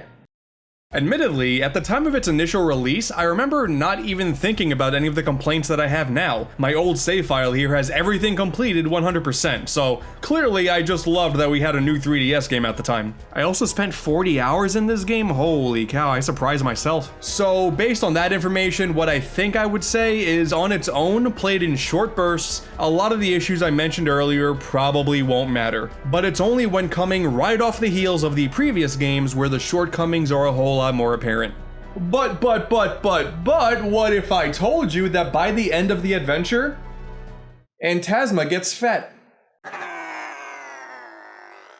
Aw, hell yeah, dude. Eventually, Antasma and Bowser get their hands on the Dreamstone. Surprise, surprise. As their one major wish, they get a massive castle encased in an impenetrable field, and the only way to get through is to summon the Great Z-Keeper, a majestic, powerful, incredibly large and beautiful rainbow bird who is like incredibly chill, dude. Like, wow, what? Okay, I like him a whole lot. With a special beam of energy from the Z-Keeper, they succeed in breaking down the castle shield. And now it's time to enter Neo Bowser Castle. Probably named after Neo Bowser City from Mario Kart 7. That's nice, dude. I really like that track. Oh yeah, that's right. The Elite Trio are here too. Man, for being original characters based on Mario enemies, something similar to characters you would find in Paper Mario, these guys really don't get as much screen time as they should. They don't show up in the sequel either, so this is all we get from them. That's missed potential. And yes, we're traveling through Bowser's castle once again, this time lacking much of the interesting theming all of the previous adventures had. Not a terrible final dungeon, I just miss the smiles of Fawful from Bowser's Inside Story and the cool implications of being in Peach's castle in Partners in Time. But soon enough, our heroes make it to the top of the castle for our final few encounters. Oh hey, look at that, Bowser's eating a lot of food. That's a reference? I think. First up, we got a giant Bowser battle. Again, big fan of these, and this is no different. Really fun time. The end of the battle is like Bowser and Luigi spinning a bunch, and you gotta knock each other off the field. It's like, what, I'm playing Beyblade now? Okay. Luigi, let it rip. And then we battle Antasma, who is fairly difficult, I'll give him that, and it's in the dream world this time, so we get to use all those cool abilities. But man, I cannot get over it being so identical to the first 5 minutes of the game. That's so weird! Paper Mario 64 did do something really similar, but at least the first fight in that game is unwinnable, so it made sense, and it made the following encounter a whole lot more epic. Here, you kinda just use the same strategies that you used at the start of the game, just more. And there's this weird motion controlled dodging minigame that you play to avoid some attacks, and that's not really fun, and it happens often, and that's, man, it's not that good. But the real final fight takes place after Bowser foolishly eats the Dreamstone, transforming him into Dreamy Bowser. Dreamy? Despite just being a different form of Bowser for like the 4th time now, this is a really solid final boss. I mean, Bowser's basically a god in this one. It is slightly more intimidating than whatever Bowletta was trying to be. The music is fantastic. You got some massive attacks that are pretty difficult to avoid. You gotta take out both hands before attacking the center to deal the most damage. Oh, it's just like the Cackletta Soul fight all over again.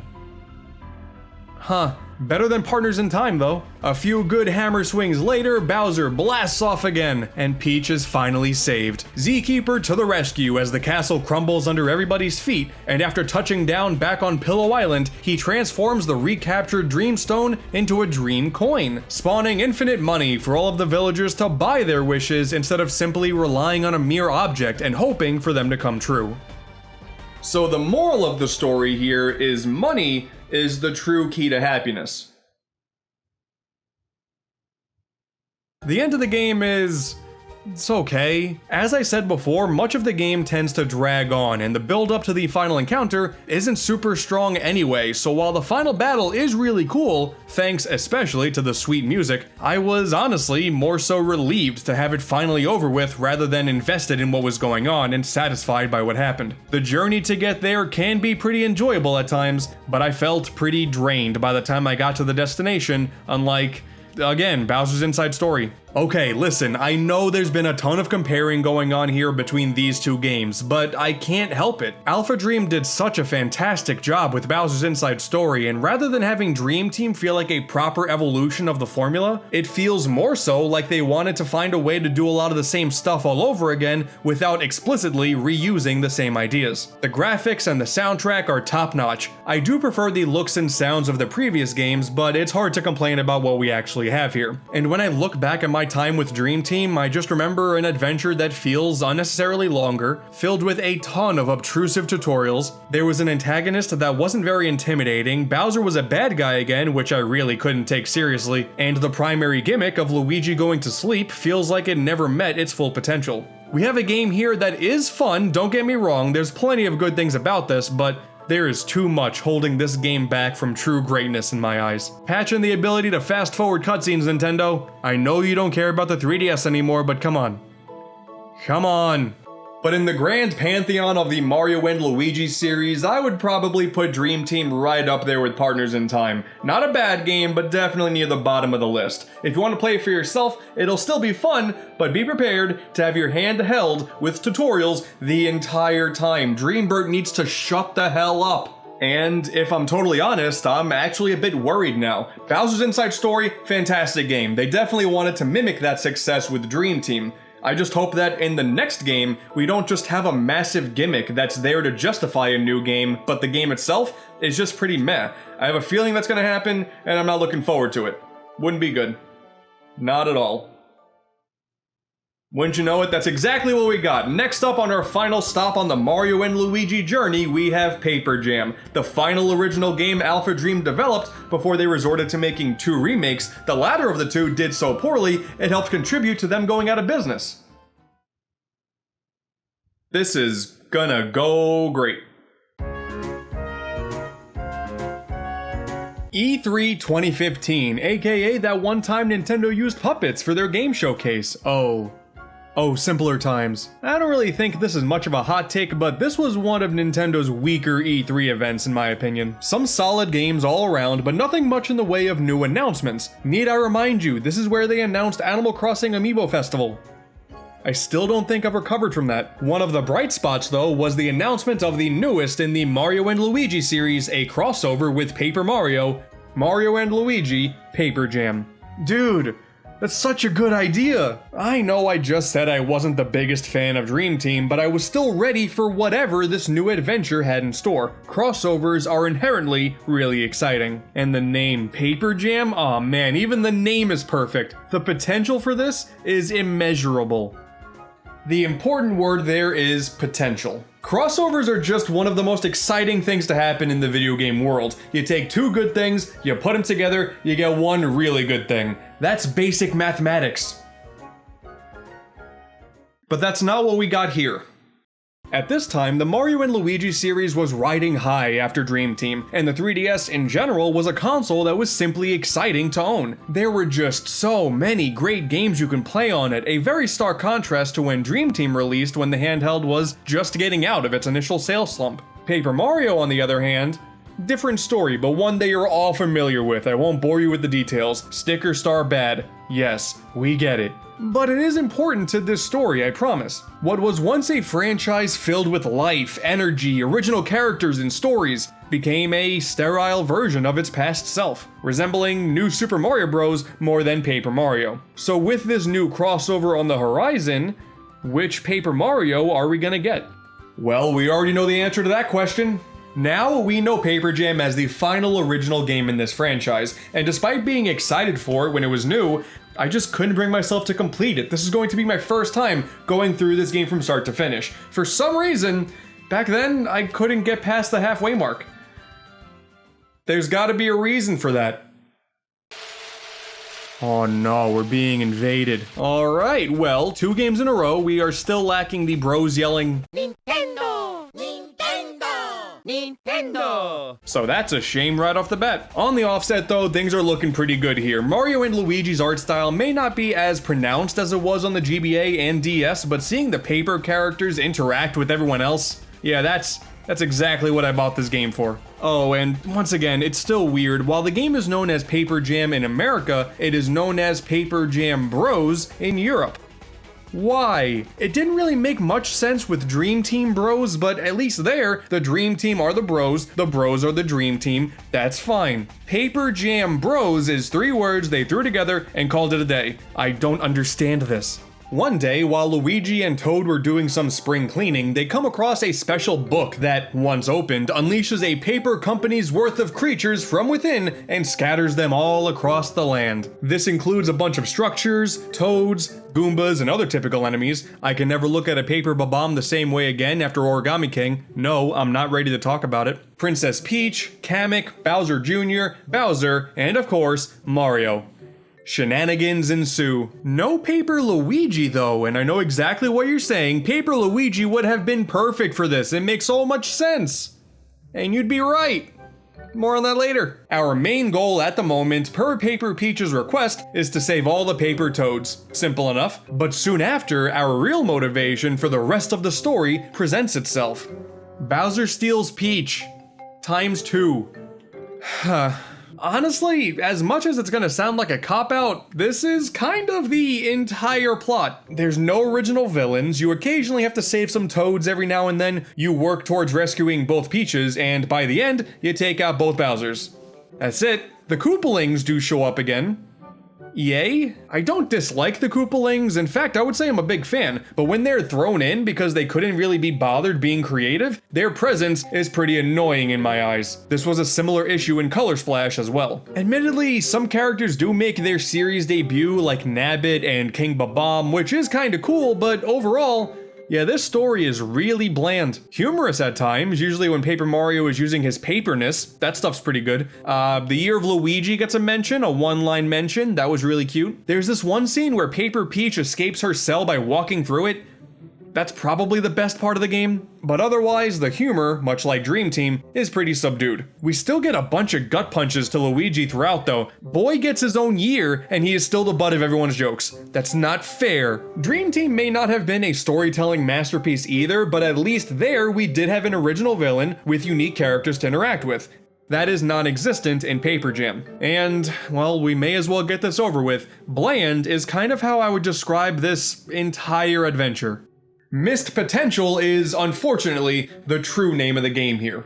There is so much fan service that could be pulled from both the Mario and Luigi and Paper Mario franchises, but the final result we got barely has anything that made those 2 series so much fun in the first place. How did you screw that up? Before Paper Mario enters the story, the battle theme is a remix of the one from Superstar Saga. That's pretty cool. Paper Mario and Friends coming out of a book is kind of a reference to Thousand Year Door and Super.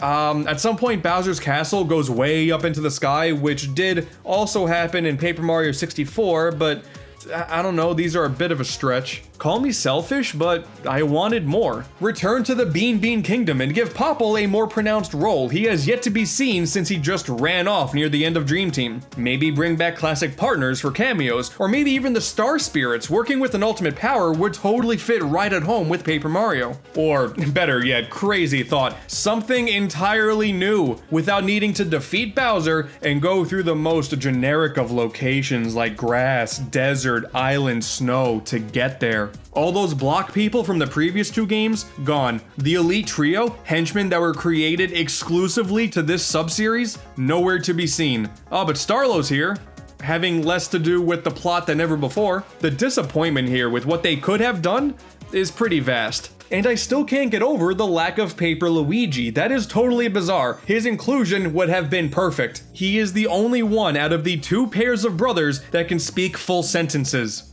There you go, that would have made the game 10 times funnier. Apparently, him not being playable was due to the developers wanting to stick to a 3-button control scheme, one for each character, because 4 buttons would have been too difficult.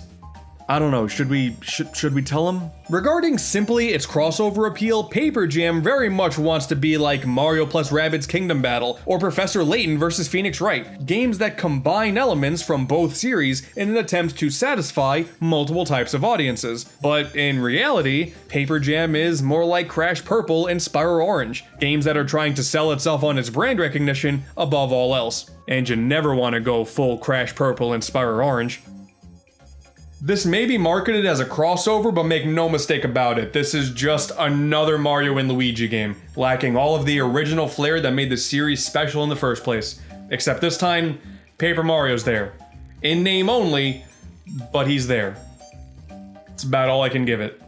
But I will say, as disappointing as that aspect is, there is still a lot more to this game than just that. Regardless, we are 5 games into this series, a lot of which worked in the past still works now. Running around and doing some simple platforming and getting into action command based combat is just as enjoyable as it's always been. There's also no extra side-scrolling gimmicks like in the last 2 games. The gameplay style that you start off with is the style you play most of the game with. There are some notable additions though. There's a really helpful dash, which is really nice because the worlds are otherwise super big and pretty barren to explore. There's a lot of special moves that you can activate by pressing the 3 bros buttons in order, like this one grabby move, going over gaps with a paper plane, nice little throwback there, I will admit, and drilling into the ground so you can climb up walls and collect beans. All 5 of these games have beans. You couldn't think of anything else? It only really made sense in Superstar Saga. That's what the title of this game should be, man. Not Paper Jam Bros, but Paper Jam Beans. From time to time, there are also these Rescue Toad missions that you can take part in, and man, I don't know, these feel really unnecessary. They're not as big of a pace breaker as all of the previous games' tutorials, but it does suck when you're trekking along, but you can't continue because, we gotta stop and do some mini-games to progress. They're okay at best, but every time I got into one, I just wanted to get back to the main game. 10 plus hours in, the toads are still running away from me. Why? I'm on their side. And then there's the combat, where Paper Mario really gets to show his stuff. Nothing really exciting on the Mario and Luigi front. You jump and you use your hammer as your main forms of attack, with plenty of options for bros moves. You have no doubt played at least one of the previous 4 Mario and Luigi games before this. You have played this one as well by proxy. The Fire Flower has been fixed though, so that's a positive. Finally, the series can go back to triggering my early stage arthritis, one of my biggest issues with Dream Team. Overall, the new lineup of attacks that we have is pretty solid. They all serve different purposes too, so while technically they do get stronger the later on you receive them, I was still pulling out the attacks I got early on in the late game, so that is definitely a success. Listen, I love Bowser's Inside Story as much as the next guy, but really, a lot of the different moves in that arsenal got pulled out mostly if I just wanted different buttons to press at that moment. Also happy to report none of them use motion controls. Definitely do not miss those. So yeah, it's mostly the same for the 2 bros, but I still like what's on offer here. But easily, the star of the show here is Paper Mario, showing off a brand new copy mechanic where you can stack multiple Marios on top of itself to power up your attacks. He can also float for some reason. Okay, it is all a bit weird since, again, this has absolutely nothing to do with the games Paper Mario is from, but it does spice up the gameplay just enough to keep things exciting whenever it's his turn to make a move. He also comes equipped with a lineup of not bros attacks, but trio attacks, more cinematic affairs that require all 3 characters to activate, and as you would expect, usually dealing a lot more damage if performed successfully. Ultimately, this all makes for a very fun battle system. It's no longer one repeat system with the bros and a second fresher system with Bowser or Dreamy Luigi that makes the repeat system seem like it needs freshening up. Here, it's only one, and it's a good one at that. It's not all perfect. I feel like the enemy tells, indicators that tell you which characters are going to get attacked, are harder to distinguish than ever before, which leads to taking more hits than I felt were justified. This was one of the things the earlier games did so well. But really, that's not that big of a deal. Overall, it's still really fun, but a bit slow when it comes to some of the opposing attacks, if anything. You can also no longer customize where your final experience points go whenever you level up.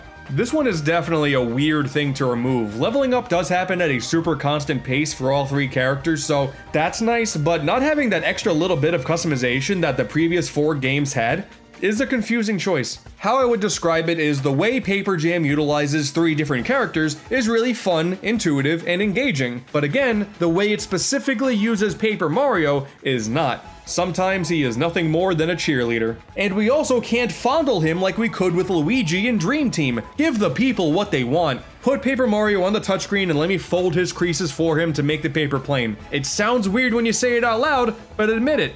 It would be pretty fun. Oh, but of course, if you thought that was the only battle system in this game, do I have something to show you? Of course, we had to have some other big gimmick to have an additional battle system, no matter what. While the previous two games had giant battles that were slower and required you to rotate the DS and 3DS 90 degrees, here we have giant papercraft battles. Thanks to Toadette and a bunch of the toads that you rescue along the way, these massive cardboard beasts get created for you to ride atop of and go to war.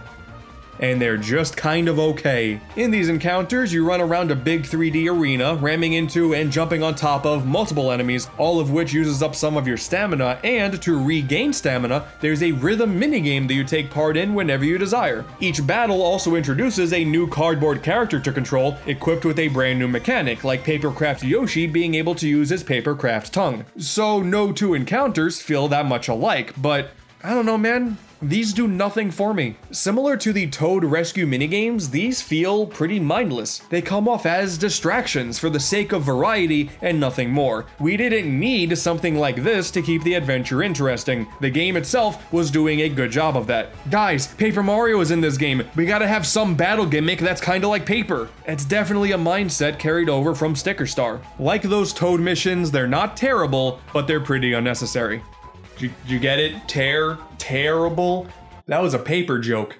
As a whole though, the bright side on the entire game is the pacing of it. It is way better than Dream Team. All of that whack tutorial garbage is gone, and we also have the ability to fast forward cutscenes. Oh, thank goodness, this is the first game to introduce that. It is extra important since the story is as lackluster as it is. Good to know it's not a forced punishment to sit through this time around. As a result, you end up constantly being on the move. Rarely ever are you stationary.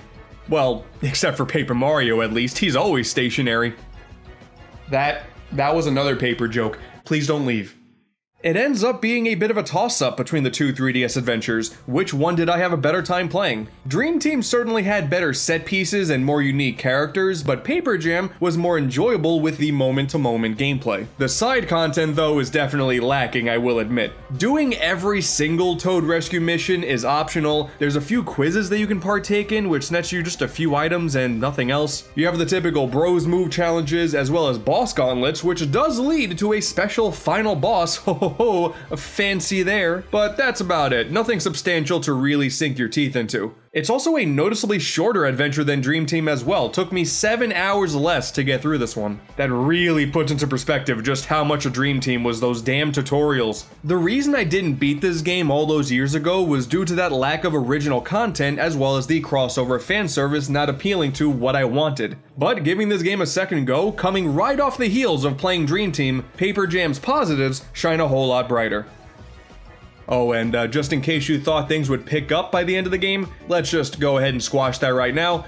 No. Thanks to all of the paper toads that you end up saving, you're able to travel into the sky to Neo Bowser Castle. Yep. It's the same exact name they used last time. You got some pretty basic puzzles. You end up chasing Nabbit for like 30 minutes. That takes up most of your time here. There is a Mega Man styled boss rush with all of the Papercraft bosses because, you know, I did say I love those. I couldn't wait to fight all of them again back to back to back. And after taking out both Kameks in a traditional boss fight, as well as all of the Koopalings, the final encounter is upon us. Bowser and Paper Bowser. Phase 1, nothing really too special here, both Bowsers at once. You got plenty of strong moves in your arsenal to handle them easily, no big deal. Phase 2 though, when the good music and all of the 3D modeling budget comes in, this is the true final battle. Shiny Robo Bowser. And honestly, it's an enjoyable fight. Although the pattern is pretty easy to figure out. Chip away damage to get the weak spot exposed, then go all in on those strong attacks before the shield comes back and you gotta do it all over again.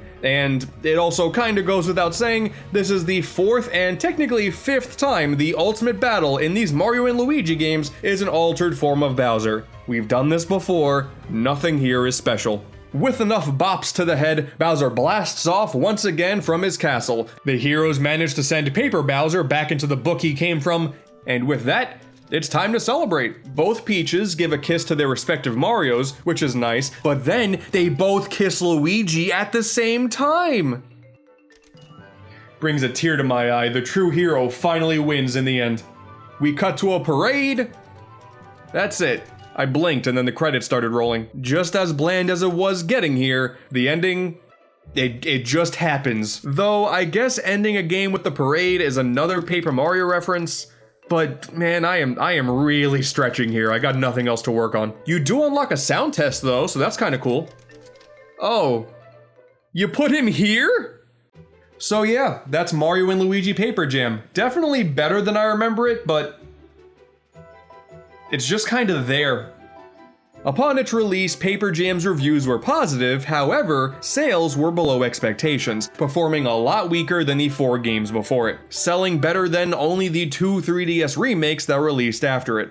Which is a bit of a segue to discuss the poor state Paper Jam sent AlphaDream into. While they crafted a very fine game, they clearly lost a lot of their mojo from their earlier games that put their name on the map. Sure, Sticker Star suffered from a lot of that too, but it's hard to tell if Mario and Luigi's lack of creativity is anything more than a coincidence. Rather than giving it another shot with a new original story, a bunch of original characters, and a bunch of wacky things the bros could be doing, the company decided to go back to the past and remake Superstar Saga instead, with the assumption on my part that they were going to try and remember what made that game so memorable all those years ago. People may be a bit indifferent to the art direction, but I thought the Superstar Saga remake was really well done. Regardless, nostalgia couldn't save this one. It did not sell well at all. But hey, the Switch was on the horizon. Maybe the lessons learned and the money gained from this remake will help this franchise's jump to an HD console. That's not an outlandish thought. I mean, Fire Emblem kinda did that as well. And then we got a Bowser's Inside Story remake instead. And the company filed for bankruptcy soon after. Damn. It sounds cliche, but you hate to see it. AlphaDream became a name that was worth caring about because they made a bunch of games that Nintendo handheld gamers truly loved. And they also made a handful of Hamtaro games. I cannot let that go unnoticed. This year, I wanted to dedicate time to playing through the entirety of the Mario and Luigi series, and now that we're finally at the finish line, I can happily say I did exactly that. Outside of those new side modes in the remakes, but they weren't really good anyway, so who cares? Because of this adventure I went on, I was fortunate to see all of the game's highs and lows in such a short amount of time. And looking back on it all, man, Mario and Luigi is such a good series. Paper Mario may have been thriving in those early years, but these games, these are the ones that carried the torch that Super Mario RPG on the Super Nintendo left us. These are the games that put our heroes in some of the wackiest of scenarios you could possibly imagine. Wrapped up in humorous stories, really engaging bad guys, super fun gameplay, it's awesome. Beans, babies, beans, Bowser's, oh no, even more beans, some dreams, and did I mention beans? A whole lot of beans, just a whole bunch of beans. And also Paper Mario was there for a second. These 5 games may have lost some of the creativity as we got to the end of them, but they still did a lot. Mostly with beans. Did I mention that part? Alongside Luigi's Mansion, Green Mario finally had a strong enough spotlight on him to make him the endearing character that we know today. I would argue that is the biggest net positive of them all. And many of these games' accomplishments and failures will stay exclusive to history here. Papa will remain MIA until the end of time, I promise you that. These are definitely still adventures that are worth experiencing, and by doing so, the Mario and Luigi series will be remembered forever. And, well, since people are gonna ask anyway, before we sign off, I'd probably just rank all the games like this. Maybe a bit different than how you would do it, but hey, that's the sign of a good series. I would love to see how all of your rankings stand compared to mine. If you watched this retrospective from beginning to end, I want to really thank you for your support. Knocking out a 5 RPG long series nearly back to back to back certainly takes a whole lot of time, but a lot of you out there seem to really enjoy it, and I appreciate that support. And for AlphaDream, the company responsible for these games, well, I got one final thing to say to you. I still can't do it. I was trying, I was practicing, still can't do it, but truly, comes from the heart. Thank you.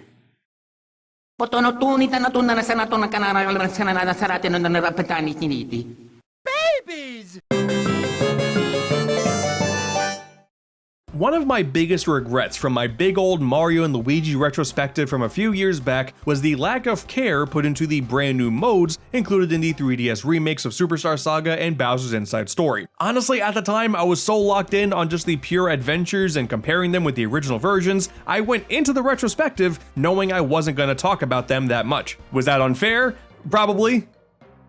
Yeah, like, nobody ever spoke positively about them. I didn't want to waste my time, you know? I'll acknowledge it and move on. That was my thought back then, at least. But hey, Mario and Luigi is back with a brand new game. Let me take this time to remedy my ignorance. For those not in the know, within the two 3DS Mario and Luigi remakes are a brand new single-player adventure in each. Minion Quest: The Search for Bowser in Superstar Saga plus Bowser's Minions, and Bowser Jr.'s Journey in Bowser's Inside Story plus, well, Bowser Jr.'s Journey. They boast radically different gameplay styles and additional story beats to accompany the main stories. The ambition was definitely strong here. And now that I've put many hours into these games, am I gonna actually go back on what I said before and say that these games are good? No. I agree with most people still and say that these are pretty not fun. But screw it, man, we're already here. Let's talk about them anyways.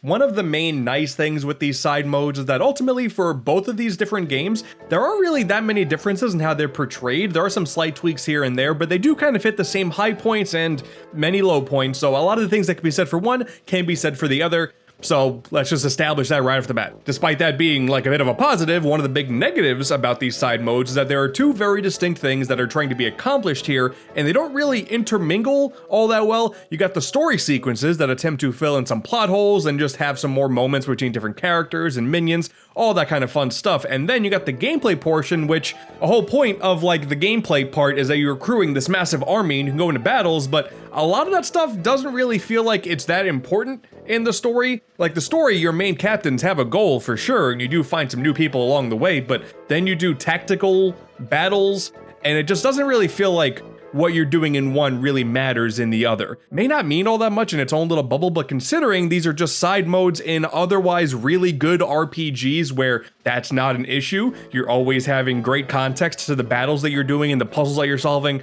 it's important to say that I don't know what they were really trying to accomplish here outside of, hey, they thought of a couple other jokes and wanted to experiment on something. These are weird modes, okay? But let's start with the story, because this is the most positive part about both of these games, and I think due to the gameplay not being all that great, not many people got to experience these plots, so let's go over them real quick.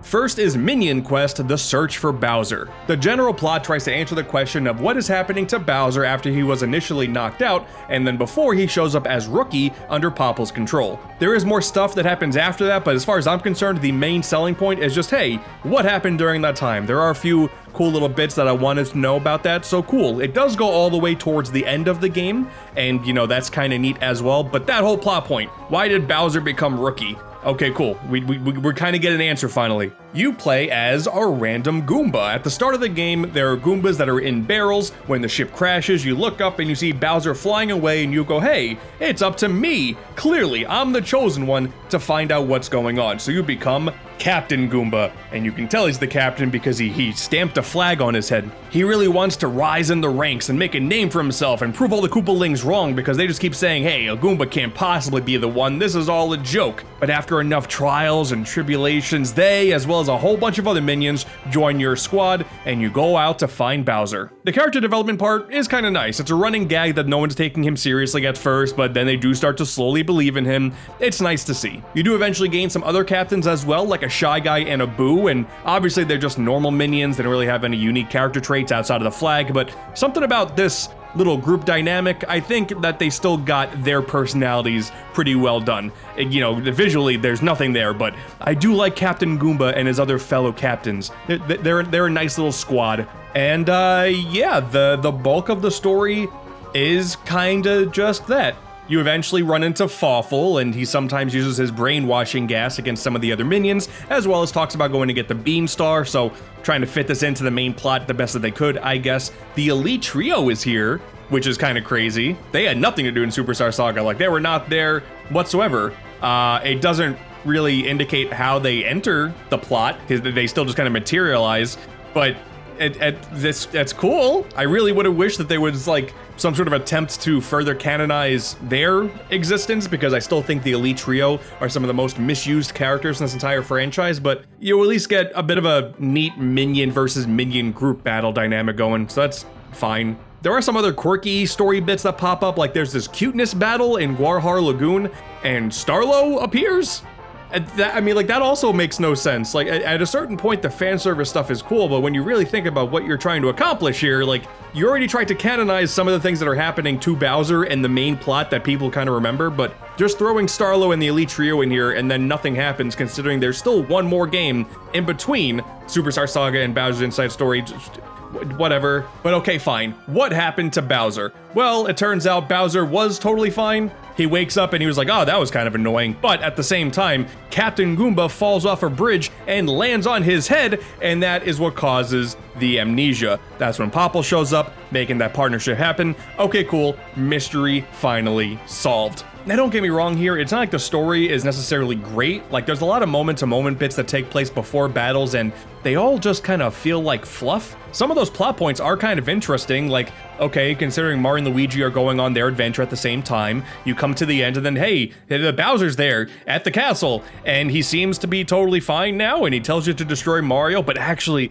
it's Bowletta. You know, when Cackletta took Bowser's body, oh, they see this integration there. There were attempts to make things kind of make sense and feel kind of cohesive, but a lot of that just doesn't land. You could have accomplished like the same thing by just showing a cutscene of a random Goomba hitting Bowser on the head, and that's it. Like, that you really could have truncated the entire plot down. Like, I guess Cackletta's plan here now is to trick Bowser's troops into being the leader. Okay, that's fine. I can kind of get behind that, but that doesn't really align with the OG plot and the Beanstar and the power that way, but okay. There is ultimately a ploy by Fawful to send everybody to the dungeon, which turns out to be a mecha Fawful factory, planting some more Bowser's Inside Story seeds. Okay, in theory, cool, considering he's the villain of that game. You want to establish that he has some motives as well. He has some evil ambitions, cool. But how did he build all of these mechs? They just kind of show up. Again, it's a plot that if you don't think about it, it's fine, but then you start to just figure out what exactly is happening, and then everything kind of falls apart. The final battle is against Fawful and his Mecha Fawful army. At this point, Mario and Luigi are kicking Bowletta's ass, so the castle is going to start crumbling down. And if you remember, our trusty band of heroes don't escape. But turns out they go and find Bowser before everything, explodes, and then they all explode at the same time. And cool, now the ending cutscene has them as well as Bowser. Cute. Just as Bowser is congratulating Captain Goomba on all of his hard work, he finds out the amnesia was caused by him, and all plans are scrapped. That's it. That's the end of the game. Cute story, but attention to detail was definitely not a strong suit here. Maybe in the follow-up, Bowser Jr.'s Journey, maybe that'll have the polish that we all want to see. No, not really. I feel like the inverse is actually true for this one, because the grand plot is like trying to figure out what's going on with the Blorbs, the Blorb infestation in Bowser's Inside Story, because realistically, if you really think about it, that plot point is kind of dropped in the main game without a whole lot of answers. Makes for a very strong introduction, but then you just move on to the Fawful plot. Like, you don't really consider, like, oh yeah, we should stop the Toads from being fed. So while Bowser is off doing his own thing in that adventure, Junior takes it upon himself to solve the Blorb crisis. There's like this new medicine called Skeletone Formula D that's used to cure the Blorbs. You want to try to go and get some special ingredients to create a whole bunch of it, and there you go. But man, maybe this is just a personal thing for me. I didn't care about that plot point. Like, I was totally fine with the Blorbs just being used as like a ploy to the greater plot that Fawful's trying to lay out. But okay, you give Bowser Jr. something to do in the grand plot, whatever. The thing is, I think the moment-to-moment segments in this are a lot stronger, because here we have a brand new trio, the best fitness friends, BFF. We got Kaylee, Dieter, and Beef. They're all here to try to help you on your journey to create some Skeletone formula, okay, but it doesn't really take long to figure out that they were actually there from Fawful to infiltrate the castle while Bowser is gone. Eventually, they plan to betray Fawful anyway and become the big bad on their own. Whatever. I like their designs. I think their designs are cute, but considering they are exclusive to this mode, I don't really have a lot to work with here. After getting a bunch of ingredients, you do get the skeleton, and the BFF steal it, mix it with a bunch of toxins, create the substance called Malodorous Fibian to create Malotone Formula X, an evil substance instead of a good substance. Oh no. But yeah, that's kind of like the whole majority of the plot. I feel like the reason you would want to continue to play this story and actually care about what's going on is just for the character growth of Bowser Jr. because he's a jerk like the whole way through. He uses all the minions like their playthings, like the returning Captain Goomba, so that's, you know, a bit of a cute throwback. But yeah, he's just kind of a jerk, and nobody really likes him. And when that finally starts to bite Junior in the ass, you get some decent story moments like Kamek telling Junior that it's his actions that make the others not want to deal with him. So eventually Junior comes to his own, he tries to become a better leader, and you know, that's nice. I like Bowser Jr. a lot, so that's a cute character arc. It's made stronger by the fact that a lot of times in the game, you're working with other Koopalings as co-captains, but they eventually get brainwashed. Oh no! Eventually you can cure them, and like Junior will apologize, they'll join the force again. Junior comes to terms with the fact that good and evil, like it's not really a black and white thing, they're ultimately subjective terms, like a decent story. Like there's a decent thing there. Plus everything taking place in the Bowser's Inside Story universe,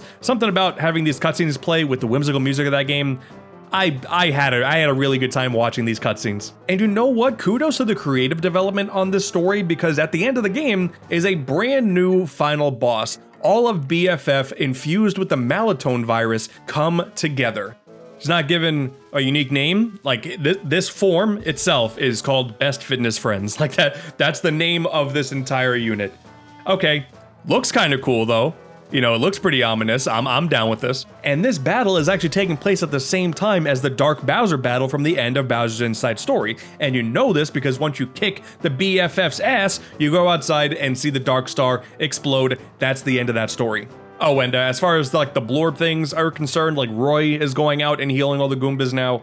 Okay, so like, again, it's another situation where just like the main part of the game, you start off talking about the Blorbs, and then by like halfway, 2/3 through, you don't care about it until like you remember at the very end it was a thing. Oh, okay. The team just wanted to make some of the characters fat. Like, I can respect it. Let's just call it what it is. And the post-credits is honestly kind of incredible. After his wounds heal from the battle against the Mario Brothers, Bowser comes out and Junior goes, "Hey, weren't you infected by Fawful? You should take some of this skeleton formula." Bowser takes far too much of it. The screen fades to black. It comes back in and he's turned into Dry Bowser, which is kind of funny on its own thing, but also it's a 3D model?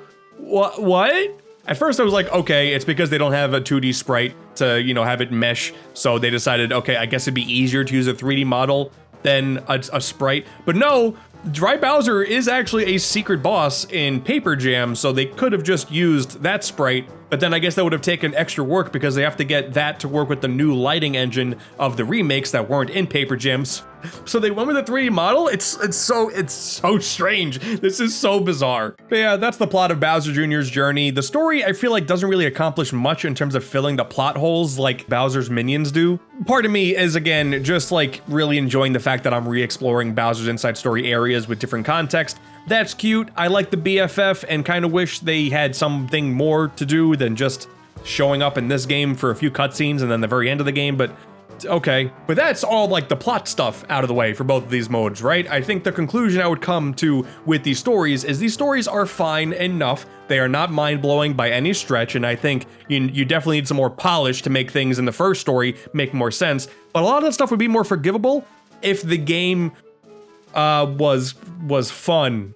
Okay, so like I mentioned before, the gameplay in both of these are pretty identical, so at least that's nice. I can knock out both of these in one go. Inherently, I thought I would be kind of okay with this because it's like a tactical RPG now. Basically, you're presented with a bunch of world maps that are filled with levels. About half those levels have those cutscenes, but they all include nothing but automated battles. You craft an army in the menus, and there's a weapon triangle with melee, ranged, and flying. You gotta figure out what formations make a whole lot of sense, but the battles themselves just kind of happen, and you just watch it take place, and depending on who is in your army, you will succeed or you'll fail. But sometimes there are also action commands that pop up, and that requires button input, but otherwise you're just sitting there and waiting for stuff to happen. Like when you know what type of enemy shows up in the next level, then yeah, you can spend some time formulating your army and, you know, with the weapon triangle, figuring out which character here would work best than the others. But a lot of times I felt like I can still just kind of brute force it and then I'll make it through. And then if I got to a point where, okay, I'm screwed, I'm very clearly not powerful enough, I had to just grind by doing weaker battles that were all automated, so it was just such a waste of time. I really didn't like this, but damn it, they tried. In the first game, you have all the different captains they can play with. There's Goomba, Shy Guy, Boo, and Koopa. I stuck to Gold Goomba because you get that from the amiibo, and he's shiny, I had to keep him. Each of those captains have a very slightly different layout of captain abilities. By accruing these captain points by leveling up, you can do things like stopping the enemy's action before it takes place. You can do this chance move, which will have a block come out over your head, and then if you activate it, something good might happen, something not so great might happen, but hey, something's gonna happen. Or you can rally up the troops to make them a little bit more powerful and do more action commands for a short period of time. Cool. Everything takes so many points, and then every single wave of new enemies, you only restore like 2 of them, so you gotta really pick and choose when to use them. But again, it's like, in theory, there's thought behind it, but because you already know how many waves are in a battle, you'll just kind of try to not use anything for the first one, and then maybe use one for the second one, and then just brute force your way through the third one, because that's going to be where all the strong enemies take place. And if there's a 4th wave, go back and grind, because it sucks. As for Junior's journey, the only captain you can mess with is Bowser Jr., but he eventually levels up enough to have different styles. He himself can be melee, ranged, or flying, so you can change that up there. You can have a co-captain with one of the Koopalings if you want. You can only set 9 characters on the field at all times, but one of them could be the co-captain, meaning there are only 8 characters on the field. So again, there's some thought there that, there's more choice, that's nice, but ultimately, it's still just more of the same. So, not totally mindless, they are fairly straightforward, but it's just kind of boring. By having next to no control about what's going on, I felt like I was just watching annoying cutscenes. And again, because there's not really a whole lot of things that are happening as a result of what's going on during the cutscenes, I wasn't really feeling invested in this entire squad. Everyone was a mindless peon, and a lot of times when you finish a battle, the captains don't even really talk about it afterwards. They were just like, okay, and moving on, and that's about it. When the Koopalings join your army, it's like, okay, cool. And then you go after the battle, and then they're like, okay, what do we do next? They don't talk about what's going on. You could have changed the entire gameplay structure of these battles, and it wouldn't really change a thing with the plot. The story segments carry these 2 modes, absolutely, but even then, watch the story cutscenes in like a video online or something, because as entertaining as some of the segments are, they do not carry the gameplay well enough. And I do think that there are some people out there who do swear behind the gameplay and say that it's kind of fun. I've heard no one say that it's fantastic, but I've heard people say they kind of enjoy it. But I feel like more people than not don't really care about these. It's very clear that they were just trying to struggle to figure out something, to figure out, okay, how can we make these remakes of older RPGs seem more enticing and worthwhile for the 3DS market? And as we all know, due to the failures of these 2 remakes, Bowser's Inside Story specifically, this was all just a huge waste of time financially for AlphaDream. The last thing that they really got to work on is Bowser Jr.'s journey,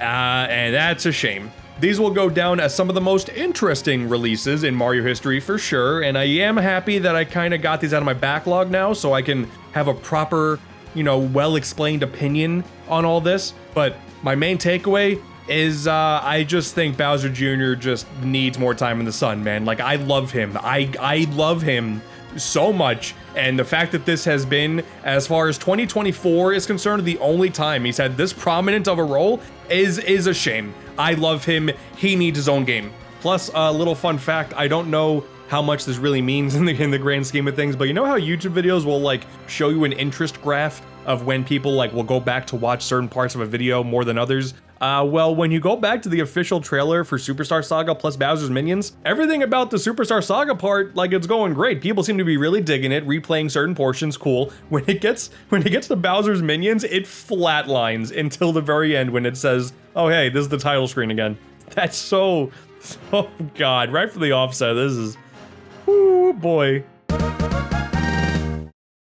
To celebrate the glorious return of the Mario & Luigi RPG series on Switch with Brothership, and to put a nice little bow on all of my Mario & Luigi retrospective videos, I wanted to finally get another game completely off my backlog, Tomato Adventure for the Game Boy Advance. A game that I have played little bits of over the years and did talk about in a main AntDude video on the main channel, but I never beat this game to completion. And why Tomato Adventure specifically? Well, it is the first game made by AlphaDream in direct partnership with Nintendo. You see, actually their first game is a Game Boy Color Japanese card-based RPG called Koto Battle Tengai no Moribito, but AlphaDream did that all by themselves. No direct ties to the big N whatsoever, so with nothing to influence Mario and Luigi with, let's just skip that. I feel like I'm not really missing much with that anyway. Tomato is a much more interesting game anyway because it's kind of like a testing ground for what other quirky RPG mechanics the developers can get away with in the future. Sort of like how the Frog for Whom the Bell Tolls was to Link's Awakening. And actually, on the topic of fun little facts, during the massive Nintendo data leak of 2020, a mostly complete Game Boy Color prototype of Gimmick Land was discovered, and yeah, it's like the entirety of Tomato Adventure with just less detailed graphics. Honestly, it's kind of insane. Like, it's not even all that interesting to talk about in depth because, quite literally, there aren't that many differences here. It's like the entire game just on weaker hardware, and that's kind of fascinating to me. I imagine the long-lost GBC version of Starfy is probably a pretty similar situation. Listen, alright, all I'm saying here is Tomato Adventure has some layers to it, it's pretty interesting all around, it didn't just show up out of nowhere, but enough blabbering, alright? It is 2025, I am one of the few bold enough to beat Tomato Adventure within the last decade, and today, I'm going to talk about it. And also, shout out to the team behind the fan translation, making this game easily accessible. It's an RPG, I don't want to play that with full Japanese, so thank you guys for that, because if Nintendo won't do it, the fans will. That's a good motto to live by. This is the land of kids, for kids, by kids. The Catch-Up Kingdom. If it's not totally established right out of the gate, yeah, this is a kids RPG. If you think that even the Mario and Luigi games are like very simplistic and just like big old beginner level RPGs, this game bumps up the simplicity like a whole bunch of notches. So any criticisms I have, just keep that in mind. This is a child's baby RPG, and I wouldn't have played it if I didn't have a big Nintendo backlog fascination. But here, in the Catch-Up Kingdom, you play as Demille, and you live in a school bus. You and a few other people are basically banished from the main kingdom because you don't like tomatoes. That's a crime clearly punishable by just not being allowed to have a good life. And you are locked in Kobor Village until your mind and attitude on tomatoes is changed. That's a weird plot, but one day your girlfriend Passaran convinces you both to venture out into the dangerous toy ruins to find a special toy. But when you get to the fated location, the toy is gone, and these two weird purple guys, Bricky and Gricky, capture your girl and shoo you away. It turns out that King Abira, who was previously shown on a TV celebrating the holiday Tomato Day by showcasing his laser gun that transforms anything into dolls and toys, has a plan for Passaran. Throughout the story, you see Passaran being held captive, and they're trying to extract different emotions from her in order to harness the energy and power up some big old beam to turn everybody into toys. In order to save the day and go through Abira's home, the Gimmick Palace, you have to defeat the 6 super kids and obtain their toy parts. Go. You get some friends along the way. There's this other girl, Alyssa, this big old green guy, Sofubi, and this little mole dude, Relic. They're kinda neat, but other than that, the structure is pretty straightforward. Kinda goes for the Paper Mario chapter system, essentially. There are 6 different regions here. Obviously, there are big super bosses with these super kids at the end of them, and the layout of each of these areas, it's the same for the entire game. You start in a town, you do some quests and meet some NPCs in there, you unlock the way to the dungeon, you go through the dungeon, you fight a boss, bada bing bada boom. Before you move on to the next one, you get to stop in this little science lab, get some more abilities, and then progress to the next town and do it all over again until the game is done. But to the game's credit, the theming and the really quality sprite work does make these areas stand out. There's like also a little bit of just a weird, eerie, almost creepy vibe to some of these areas. Because yeah, the first area is just a big old toy-based zone, nothing really too ominous there, but one of the enemies is a kid with a pair of scissors. That's dangerous, you don't want to mess with that. You start off in this big old pink land that has like a weird fascination with mayonnaise, and that's kind of strange. Like the gates for some of the doors are mayonnaise bottles. That's bizarre. And then you go into an excavation site, and one of the enemies that you fight, his name is Pothead. That's what they called it, and I don't know. I think that's funny because that's what he is. You got a television studio, you go underwater for a little bit. You know, this is a toy-themed game, so there's a little bit of a Christmas aesthetic in one of the areas, and fun little fact, Do you remember the weird crab Christmas tree thing from Mario Luigi Superstar Saga? Well, that's kind of a direct reference to Tomato Adventure. It's like the only living remnants of this game and a title that people actually care about, so that's kind of cool. Obviously, there's a big food theme that is carried out the entire game. There's a lot of bright and very contrasting colors, so it's pleasant to look at. And the Super Kids themselves, they may not have like that strong of a personality, but they're imposing enough in terms of their aesthetics to make them look like, you know, pretty intimidating bosses. I think they fit the bill just fine. When I mentioned that this is kind of similar to the Paper Mario chapter setup, it's that there really isn't much that overlaps from one chapter to the other. Once you beat the boss, you like never really go over what you just went through again. You know, everything is its own secluded little bubble and then you move on. With the only thing that's really tying the entire story together are these occasional cutscenes where you see Pass Run getting messed with to get her emotions. So it's not terrible, it's not like it's super tedious, but it does get kind of repetitive, especially near the end, but that's partially due to the easy combat. The end of the game is pretty repetitive, but also the start of the game is really slow too because there's very few battle options that you have. You only have like 1 or 2 moves to deal with, you don't have an extra party member yet, so the start of the game, pretty slow. The end of the game, I could wait for it to be over. But the main bulk of the adventure, it's a fine enough time. Always curious to see what's around the next corner, what wacky NPC I'm going to walk into next, so that's cool. A little bit of AlphaDream showing their stuff before Mario Luigi took over. I like it.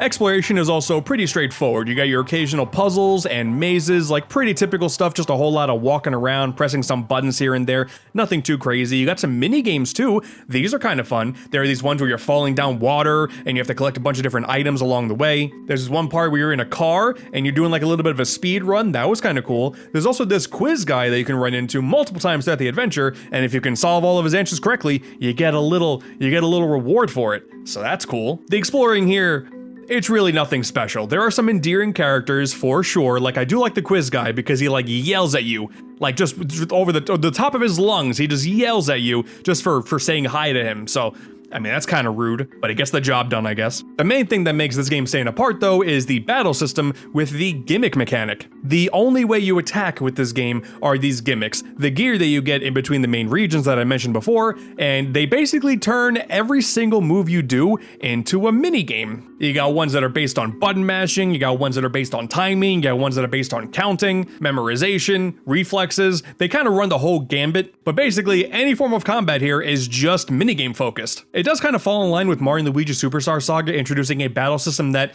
really has not much to do with a whole lot of like tactics and like planning things out ahead of time. It's just mostly based on reflexes. That is kind of here too, because the way it works is that if you succeed at the minigame, you do a lot of damage. If you fail, you still do damage, but just a little bit. And how much damage you do after a successful gimmick is actually dictated by you in the menus, because you can choose a difficulty level of 1 to 7 for each move, just depending on how well you think you'll do on a consistent basis. Level 7, very often, being pretty difficult at times, so not every single one I was good at. So to the game's credit, perfecting these, not easy. And you do want to stay consistent because every time you do a move consistently, it builds up this awe meter in the bottom right corner. And the millisecond that you fail a move, that meter goes back down to 0. And you want it to go all the way up because once it hits the first threshold here, you can do a special move based on whichever party member that you have. And if you can make it even further and fill the bar completely, you have the option for a second move. And these are pretty devastating. They can attack multiple enemies at once, they can heal you up tremendously, they can give your enemies some status effects. These are worth doing and worth considering just what your skill level is and not try to overexert yourself, because yeah, getting really close to the end when you feel like you can use one of those moves and then you fail a gimmick and then you have to start back from 0 and then you could die because some of the bosses can be kind of tough. You know what? It's a cool mechanic. You're pretty limited too. You do get access to a lot of gimmicks throughout the entire game, but each character can only access 4 gimmicks at a time and 1 friend at a time. Demille is always in the party, but whether or not you want Alessa, Sofubi, or Relic is entirely up to you. You can even level up these moves. You get these items that can like beef up their strength a little bit here and there, but the items that you can use are based on what category the gimmicks are in. So you know what? Like behind the scenes, there is actually a decent amount of thought that goes into just how you want to min-max every single character in the game. It still doesn't really mean a whole lot. Like it is a really easy game if you're kind of good at these mini games, outside of some bosses that do take quite a bit of time to get right. So like the main reason I was just enjoying doing a lot of these things and building up my energy for the awe moves was kind of just for the fantastic sprite work, because dude, like these animations and sometimes like the lighting gets kind of advanced. Like this is really good stuff. Like it really shows that the developers behind Hamtaro Rainbow Rescue and that game's excellent sprite work translates here too. It's a really good looking game as far as I'm concerned.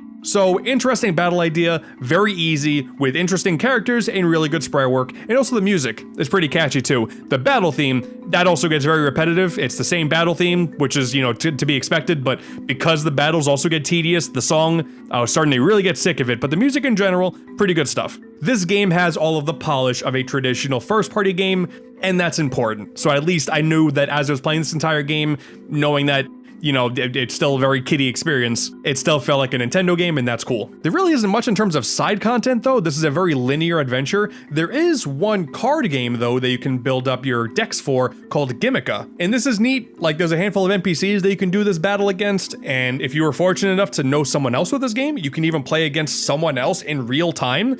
That's an experience I may never get to have, because who wants to do competitive tomato adventure in the mid-2020s? But hey, it's cool that it's there. The Mario Luigi games didn't have multiplayer, so that's cool. Another bright side with this game is that it's a pretty short adventure. It took me like 15 to 20 hours to complete. A lot of that was also because I'm playing this game emulated due to the fan translation. I was fast forwarding a lot. So, you know, if you care about that, that does obviously take down time. It's something that I felt like I needed due to the repetitive nature of some of the late game parts, but still a pretty short time. And outside of like one soft lock, where every time I kept walking into this room, I shouldn't have done that. I shouldn't have left this room at this one time, because then every time I walked back in, the game would just like freeze and I couldn't progress. So I had to repeat like 30 minutes of gameplay. That was annoying. Outside of that though, pretty straightforward experience. But now, if you care, we're going to talk about a little bit of spoilers now. So if you really care about this game's deep plot, skip this part. Otherwise, I just want to talk about the end game, because the game's ending blew me away. Despite some of the late game portions being pretty repetitive, the final dungeon, Abira's Tower, I actually thought this was a pretty solid final area. Because not only is it finally tomato themed, and like finally, you know, the whole tomato thing makes a lot more sense in context of the game. Like originally, like I mentioned before, the game was called Gimmick Land, and that does kind of make a little bit more sense. There's only like the start of the game that talks about tomatoes and that's it, but finally a tomato themed final dungeon. Cool. What I really like about Abira's Tower though is not only is it just like kind of more difficult, because of course it's the final area, there are portions of this area where you're doing puzzles as each of your friends. Typically your friends are just there for co-op, and they do of course pop in for cutscenes, but you never get to play as them and use their abilities in terms of exploration. But here, there's a portion for each of them. Alyssa can control a robot, Relic can dig underground, Sofubi is fat and can break through floors. That's actually his gimmick. Hell yeah. So like all things considered, this final dungeon honestly took me like 2 hours to get through. It was pretty lengthy, but at least in terms of variety, it was cool playing those extra characters. I wish the game had more of that. But you get to the top and you fight Bricky and Gricky once again. These are reoccurring bosses throughout the entire game. You fight them multiple times on the adventure. They're easy every single time, and this last time is no different. You beat them this last time and then they like start to go, oh man, this sucks. You, my partner, are the one why they keep winning, and then they want to kill each other. That was a plot twist. I thought they would go out in a blaze of glory like at the same time, but no, they kind of wanted to kill each other at the end. That was funny. But then finally, you make it to the top of the Tomato Tower, and it's time to take out Abira and save Passaran. And you know what? This boss fight is actually pretty tough. As a final fight, some of these bosses, sure, with the kids, were kind of challenging, but this one, actually, I died from this one. Oh my god. It's because there are multiple moving parts to consider at all times, and he can do multiple moves at a single time. So, yeah, had to actually consider when to take a step back and heal and worry about the next move. And you know what? This was actually a decent battle. I'm stunned. He's got this one weird form where he's holding Passaran hostage. You then find out this robot that has like barely anything to do with the plot of the entire game. He reveals that, hey, you know, Abira wanted Passaran for not only powering his laser, he also wanted to marry her. He has strong memories with Passaran. Like, okay, didn't see that coming. And then the robot and Abira fused together. Okay, and now he looks like Dr. Octopus. He's got these weird little binkies that are just coming off the sides of him, and you gotta attack those first. He's wearing a diaper. This is weird. This is a weird fight that like kind of evokes Porky from Earthbound vibes, which I didn't see coming, but you know, here we are. You do enough damage and then it turns into a Hellspawn. Dude, it's like a Kirby game all of a sudden. Okay, I dig this. But even though this fight is like the most difficult one in the game, give it enough time, you do enough damage, it is dead and he explodes. You did it! You saved the day! That weird baby monstrosity is dead. Hell yeah. Passaran is saved, woohoo! But And here's the crazy part, we're not out of the woods yet. This giant tomato atop the tower flies off, all hell breaks loose throughout the entire kingdom as it lands up in the water all the way in the top right here, leaving our heroes in a mysterious new land. What's going on here? You actually have a bit of control in this final part, and that kind of blew my mind because I thought I was done, and it's not like it's a huge gameplay portion, but I had to move Demille. And I was like, wow, we're still playing this, huh? Okay. But you climb a ladder and you find yourself at the front door of the Green Pepper Tower. And this is kind of annoying because Alessa here, she hates peppers. And you know what happens when you don't like a specific vegetable? She gets kidnapped by the king of the Pepper Kingdom, Primera. Oh no, what an issue we have here. It looks like our hero's journey ain't over yet. Except it is, actually, because obviously we haven't gotten a sequel and this game is like 20 plus years old. This whole time, I didn't realize that Tomato Adventure ends on a cliffhanger. Alessa's gone, and then the credits roll. Oh my god. I mean, I guess this does leave an opportunity for there to be a sequel with like an actual new game. You just have Passaran in your party now instead of Alessa. Like, they can't actually make it Tomato Adventure 2. It would have zero impact on the gaming landscape if they do that. But like, very clearly having a cliffhanger at the end of this game, and I just didn't know this was a thing, blew my mind. But yeah, that is Tomato Adventure. This was a game I desperately wanted off my backlog because I'm such a Nintendo like enthusiast in terms of its random history with these random niche titles that the fact that this game precedes Mario Luigi Superstar Saga and obviously the rest of that series, I had to kind of feel the entirety of the origin story of AlphaDream. There is still that card-based RPG, but I'm not gonna play that. This is the first Nintendo AlphaDream game. This counts to me. So similar to The Frog for Whom the Bell Tolls, I was very grateful to play this game, even though at the end of the day, it's like a solid, I don't know, 5 or 6 out of 10. An interesting part of Nintendo history, Demille does show up in Super Smash Bros. Ultimate as a spirit, and it's Isabelle with the bunny ears, and she gets more powerful by all of the Maxim tomatoes that are falling on the ground, and it's playing Mario and Luigi battle music. Like, with the extra context that's there, that spirit makes sense, so that's kind of cool. But outside of that, I think Tomato Adventure as like a franchise is probably dead, but still happy that I played it. Probably wasted my time, didn't I? If anything, you're better off playing Hamtaro Rainbow Rescue. At least there's multiple Hamtaro games, and there's only one game that has Demille in it. So pick your poison and eat your vegetables, kids. Otherwise, you go to jail. Anybody else feel like this still isn't real? So, like, what the hell has happened over the last few years, right? Regrettably, let's take a trip back to 2020 real quick, when I took it upon myself to talk about all of the Mario and Luigi games. The world was on fire, the Mario and Luigi developers, AlphaDream, were dead, we were all grieving about it, but we had Paper Mario the Origami King there, and hey, you know what? I still love this game, dare I call it fantastic, but it was certainly missing a lot of what the classic Paper Mario spice was all about, you know? So Mario RPG fans, we're struggling. If you wanted a proper Mario RPG experience, it was the Rabbids that was giving it to you. That's a crazy thought. 2018's Mario plus Rabbids Kingdom Battle and 2022's Sparks of Hope were, of course, different, turning Mario into a tactical RPG rather than a typical turn-based RPG. But as far as the Switch was concerned, these were the defining Mario RPGs on the console. They were funny, they gave Mario a gun, they gave Donkey Kong an original adventure and brought Rayman back for a cup of coffee, and also, they gave Yoshi a gun. That was great stuff. But then, 2023 happened. Nintendo finally realized Mario is allowed to have a personality. The Super Mario Bros. Movie became one of the most successful animated movies of all time. Super Mario Bros. Wonder comes out and course corrects years of bland NSMB aesthetics with one of the most whimsical platformers in Miyamoto knows how long. And then, Nintendo begins to do the unthinkable. Yep, pretty sure this ain't real life.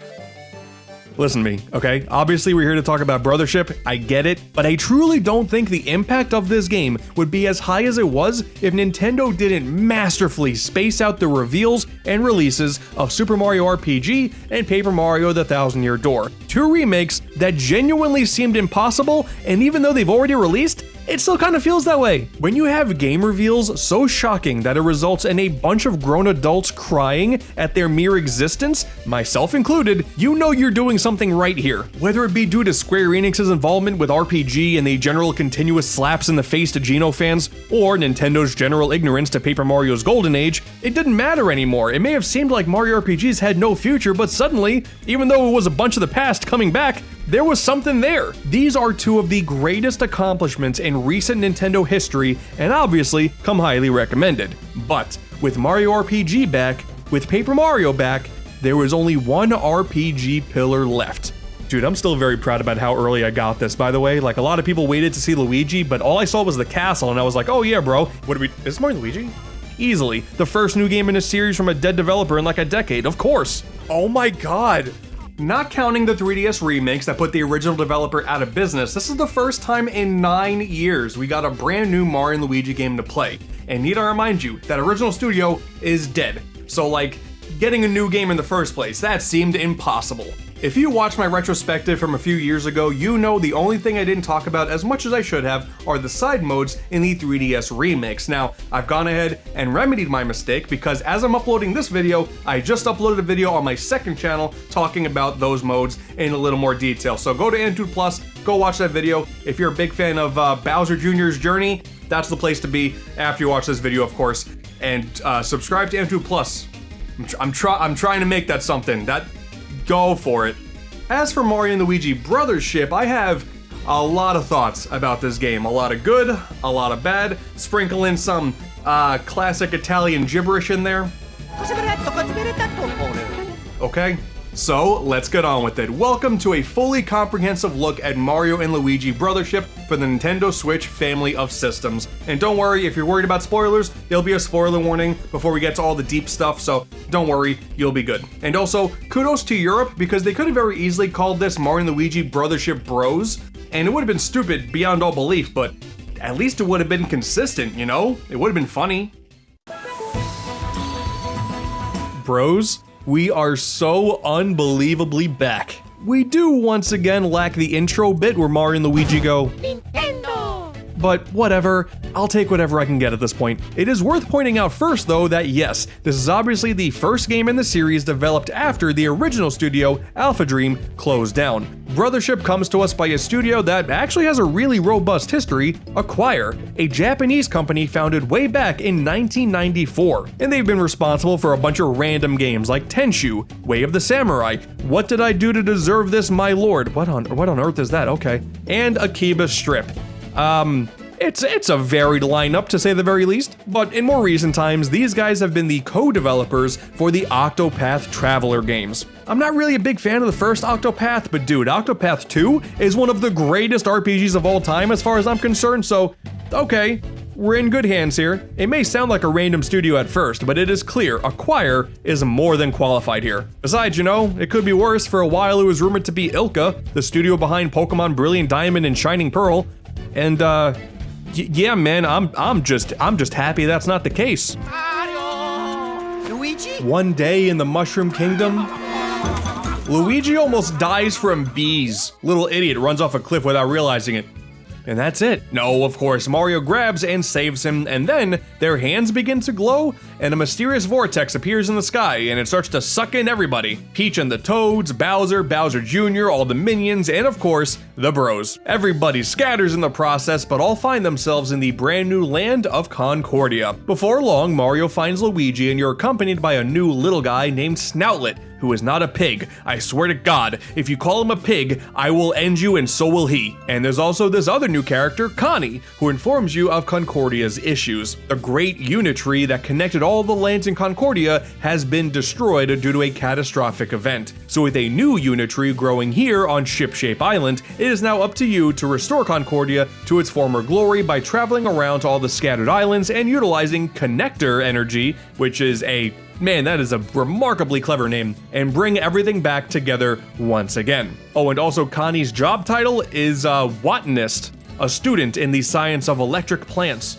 the electric wordplay in this game is ridiculous. I am just shocked at how good Wackiest is. There is a whole lot more story that shows up over time, like the involvement of this mysterious new villain named Zocket, who's very analytical and always spouting numbers in his pursuit to harness negative energy for his own evil schemes, as well as his henchman, the Extension Core, featuring 3 members, X, 10, and Shun, all based off of different connection plugs, like how 10 has a giant headphone jack on his head because, of course. There's also this energy source known as sprite bulbs that you're able to collect after a certain point in the game, and also there are spite bulbs, sprite bulbs running on stale energy and are used to power up bad things instead of good things.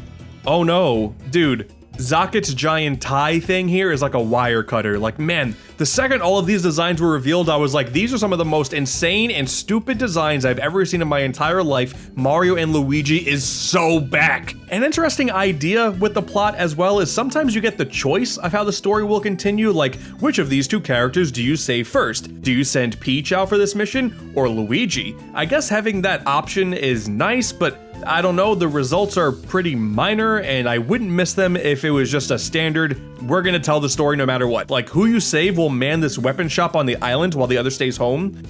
Okay, and sending Luigi out on this one particular mission means you do the same exact thing you would do if you sent Peach out on the same mission, except you just won't have Luigi for a little bit and miss out on this tiny cutscene of Luigi taking a drink. Very easy decision here, send Peach to the gallows, I don't care. To prevent going into spoiler territory now, I'll save a lot of this for later on. I'll go as far as to say that yes, the story actually does have a lot, like a shocking amount of moving pieces that reveal themselves over time, and it's all very, very cool, and it's also very, very different from previous Mario and Luigi games, but it is good. Trust me. It gets really good. In general though, there is a major lack of absurdity and comedy in this adventure. Alien invaders, exploring Luigi's dreams, going through Bowser's... Oh no, Mario and Luigi is typically a franchise that is all about being more of a comedy adventure than an actual RPG, and that is simply not the case here. Brothership is way more grounded. And I think that was another electricity pun. And that's not inherently a bad thing, but if you played the previous games in the series, the first few hours being as straightforward as they are, before you even get close to a whiff of the overall plot, I could see why some people would be disappointed. The initial premise is fine, I guess. Doing basic save-the-day storytelling does a decent job getting the blood flowing, but the thing is, the further on you go, things get a whole lot more compelling. And okay, let's just finally talk about the major issue with this game, because it affects everything. The pacing of damn near everything in Brothership is terrible.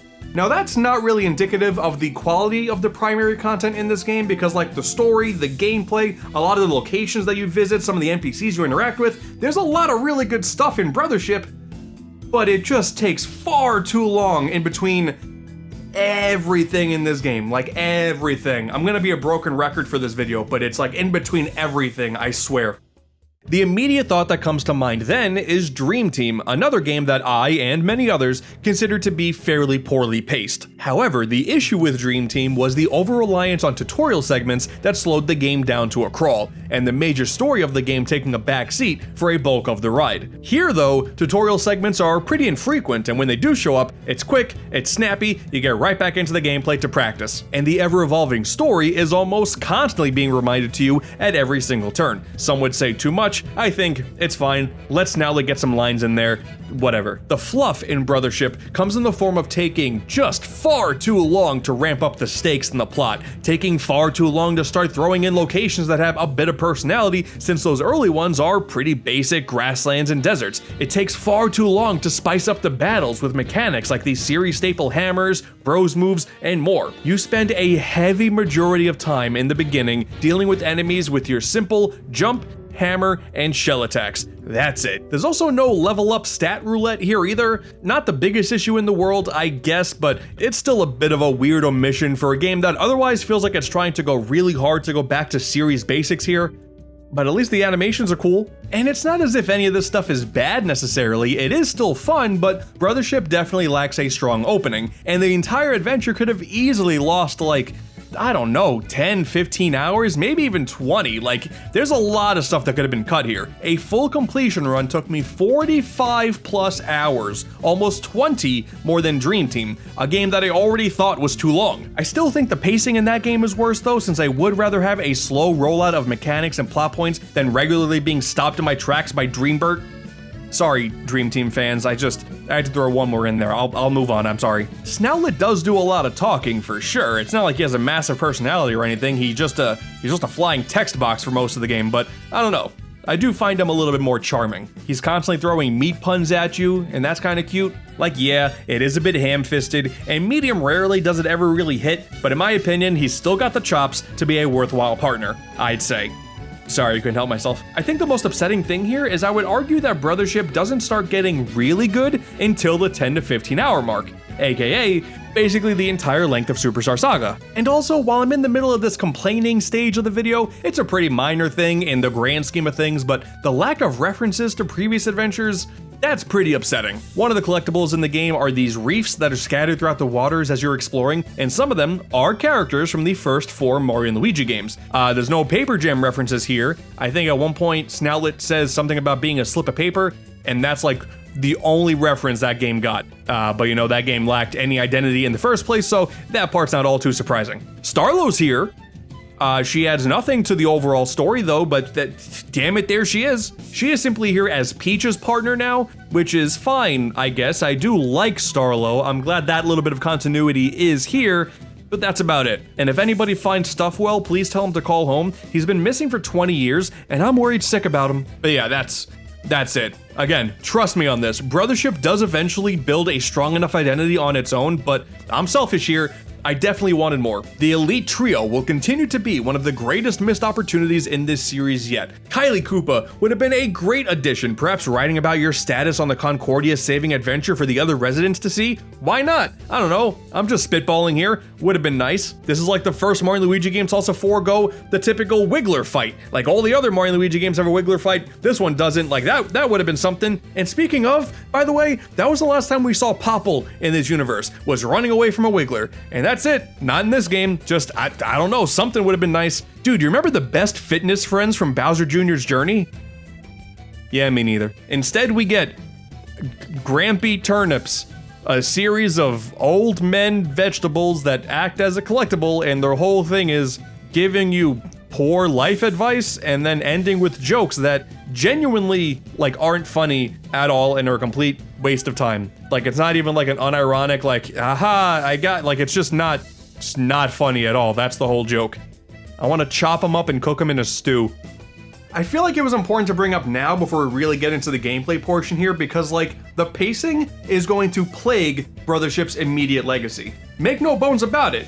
The whole thing about the start of this game, it's fine. It's like mostly just fine, but the whole line of, dude, trust me, it gets super good 15 hours in, you just gotta commit, is a death wish for those who are now willing to commit to that time, because there are already so many other games you could spend your time with that are better as soon as you start, and plus, a lot of people have a real life to worry about, and that's unfortunate because who really wants that? Patience is definitely required to enjoy this game to the fullest, and that is unfortunate. And don't get me wrong here, once you do get to the 15-20 hour mark, things do get really good. Like, oh my god, like Brothership has some of the highest highs in the entire series, but you're gonna have to wait for me to get to the spoiler section to really get to it, and that's unfortunate.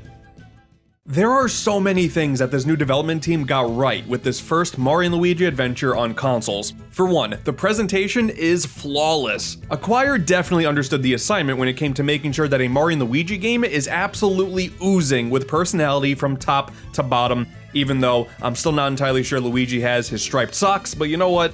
I've forgiven that a long time ago, but I will never forget. The idle animations, walking and running, waiting for their turn in battle, crazy faces during bros moves, the same goes for the cutscenes, the clapping and dancing during level up screens, the animations here, They're all perfect. The color palette used is also incredibly vibrant. I love the coolest shading of the shadows and all the characters. You notice how Mario and Luigi's hats slowly fade into a blue instead of black? That's great. The enemy designs, like most things in this game, start off fairly bland and uninspired, and while the early batch of Concordians don't really leave that strong of an impression, once again, give it time, and there are a good chunk of NPCs that I really found myself loving and would put down as some of the best characters in this series to date. Technicky, I love you. You are a genius. I love you. General performance is a concern for many people too, and I don't know, man, shockingly bad performance is not even close to how I would describe this game. It runs totally fine. Yeah, maybe a frame rate chart that's over the screen at all times, you would notice some instability there, but during the heavy bulk of this adventure, it never becomes an issue to my normal naked eye. The only time I was ever like, oof, this frame rate, is the main hub world, Shipshape Island, later on in the game. There gets to be a lot of moving parts on there and more NPCs just populate the area. The frame rate does really take a dive, which is unfortunate, but otherwise, yeah, it's fine. Any complaints about the performance I think are over-exaggerated. The loading times can be a bit lengthy, like I understand that part, but to me, it's nothing offensive. It is longer than the previous games that were all on handhelds, and I guess, of course, like any other game, I'd want the load times to be nothing, but what's here, it's fine. I don't know. Maybe I'm just so happy there's a Mario and Luigi game I don't care, but currently I don't care. The scope of this game is ultimately a lot larger than anything in the Mario and Luigi series yet, and the frame rate holds steady, the load times are only sometimes annoying. It's all good here as far as I'm concerned. Unless when the bad performance is listed as shocking, that was all meant to be like a verb that goes along with the electricity pun thing, then okay, fine, fair play, good on you. The music is also superb. Alongside everyone else with this development team, we got a brand new composer. All of the previous games were done by the iconic Yoko Shimomura, providing some of the most memorable, catchy, and epic tracks in any Nintendo game, full stop. To this day, the fact that In the Final exists from Bowser's Inside Story is still remarkable to me. But now, Brothership has been composed by Hideki Sakamoto, who worked on music for some Yakuza games, Echo Chrome, the Pokemon Mystery Dungeon, Explorers Trio, and arguably his most iconic track of all time, the main theme for Super Smash Bros. Ultimate, Lifelight. You know, the colors weave into a spire, like that guy. He made this music. It's definitely a much different vibe from the rest of the series, but it's still a pretty great OST. Lotta Coins Island, Twisty Island, Rainforest Island, and yes, the battle theme, all great stuff. There's a lot less punchy music and a lot more atmospheric stuff here for the world exploration, but that kind of fits the entire different style that Brothership is going for in the first place. This is simply not as much of a wacky and kooky an adventure as you would come to expect. Wacky, zany scenarios are kept to a minimum. You see next to no weird body alterations outside of Luigi constantly hurting himself when he lands on an island. That's about it. If you want characters to get fat like they used to, sorry, that doesn't really happen here. The script relies a whole lot less on humor in general. A huge focus of the game's story, whether it be the main plot or the litany of side quests, are strengthening the bonds between people who are hurting. At the start of the game, Mario is going through a big separation crisis because Luigi's not there, and it is kind of uncharacteristic of him to be this concerned about not knowing where Luigi is, but given the entire tone of the game, it checks out. It makes this whole adventure feel like the most RPG a Mario RPG has been since, I don't know, Thousand Year Door and Super Paper Mario maybe? I definitely think this series deserves a few more wacky scenarios, like there's a quick time event dancing minigames, there's one stealth part of the game that was just kind of okay. That's about as zany as this game gets. But the effort instead was placed into making the characters really charming and motivating you as the player to fix the broken world and the characters therein. I do really wish the extension core had stronger personalities. A lot of times they just come off as dumb goons, but whatever. Again, look at how stupid they look. They're great. And also, again, we'll get into spoilers later, but once things really start to click about what your true objective is, Brothership achieves some of the strongest plot points of any story-based Mario game thus far. Plus, we get the return of Mario and Luigi's Italian gibberish. Good job, Kevin Afghani, the brand new voice of Mario and Luigi, starting with Super Mario Bros. Wonder for the Nintendo Switch family of systems. You're doing a great job so far. It's no... But you still got a long career ahead of you, kid. Congratulations. It's how did he do it? I don't understand. Now to finally touch on the gameplay. Almost forgot we're talking about a video game for a minute. Like, damn, how far in the video are we and now it's gameplay time? Okay. So if you played the previous M&L games, yeah, like the core gameplay has been carried over pretty well. It is a strictly 2-character party. There's a good amount of platforming and block hitting in the overworld, and we got a timing and reaction-based battle system, just like always. There are no side-scrolling segments, there are no extra characters to play as, we are back to the basics with Brothership, which for the studio's first shot at the series, I think that was the right call. Don't screw this up. Like, oh my god, I don't want to deal with the paper mache battles again. Like, let's just stick to basics. But even though at its core, like just the base mechanics, it is pretty straightforward, like everything else in this game, I have a lot of thoughts. Look at the remaining time of this video, okay? Did you think I was lying? I have a lot to say. First off, what I initially thought was a bit of a downside, all of the areas here are super linear. You see, rather than having a huge world to explore, you have a main hub world with Shipshape Island, and then you have all of these islands in Concordia that you explore to, like, with linear paths, kind of giving Spirit Tracks vibes. You'll just kind of pick a direction and then go, and then you wait till you get there. This is how you'll find those collectible reefs, as well as these tiny islets that offer micro objectives or just some items, each with a cute name that are all just a slightly different way of saying small. That's fun. You got Droplet, Morsel, Small, Dinky, gives me big, everything is a laughing pun energy from Superstar Saga. That's cool. And of course, this is how you find the main locations of the game as well, with these big fancy islands. And in theory, the progression is the same for all of them. You start at the bottom, you make your way to the top, there's a lighthouse atop of some steps, sort of reminiscent to the classic Mario flagpoles, and yeah, all of these areas kind of come off as like stages rather than a proper world to explore. Like eventually you find your way to these great lighthouse islands, and these almost act like a proper RPG dungeon, and this is where you find the major bosses, and completing them unlocks the next sea to explore. And it all kind of just feels like you're beating World 1.4 and then moving on to World 2.1. The progression system took a bit to get used to for me, I'm not gonna lie.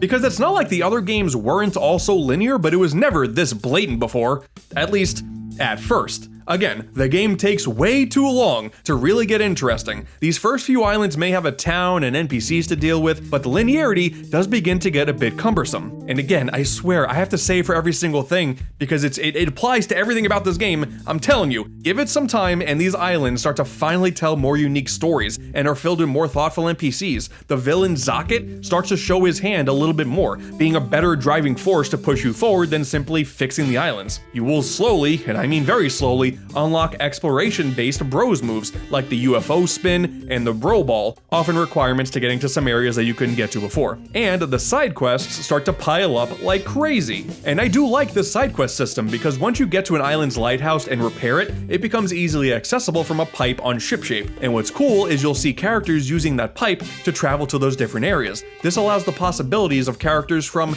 everywhere having things to do everywhere. And fast travel makes it so I'm not pulling my hair out at the idea of waiting for my ship to travel back to the same island I was already at 7 times before, because yeah, at the start of the game, there is still a lot of waiting. I can't believe they said this was okay. A lot of the quests do kind of just boil down to, boy, I really wish I had like, I don't know, a potato or something, and then you have a potato and you're like, oh my god, this is crazy, good job, here's 10 mushrooms. But considering Mario and Luigi never really had a substantial side quest system before, you know, I'm fine with this. Like even the time-based ones, there are quests that you have to finish quickly before you get too far in the story, and then you're cut off from doing them, for good. I did every single quest as soon as they showed up, so it was never an issue for me, but I understand that it wouldn't really be an issue for you if you're not into side quests in the first place. It's not even like you get a bunch of great rewards for doing them in the first place. Like, for the most part, you really just get equipables that often aren't as effective as the ones you're already using, or consumables, like mushrooms, syrups, nuts.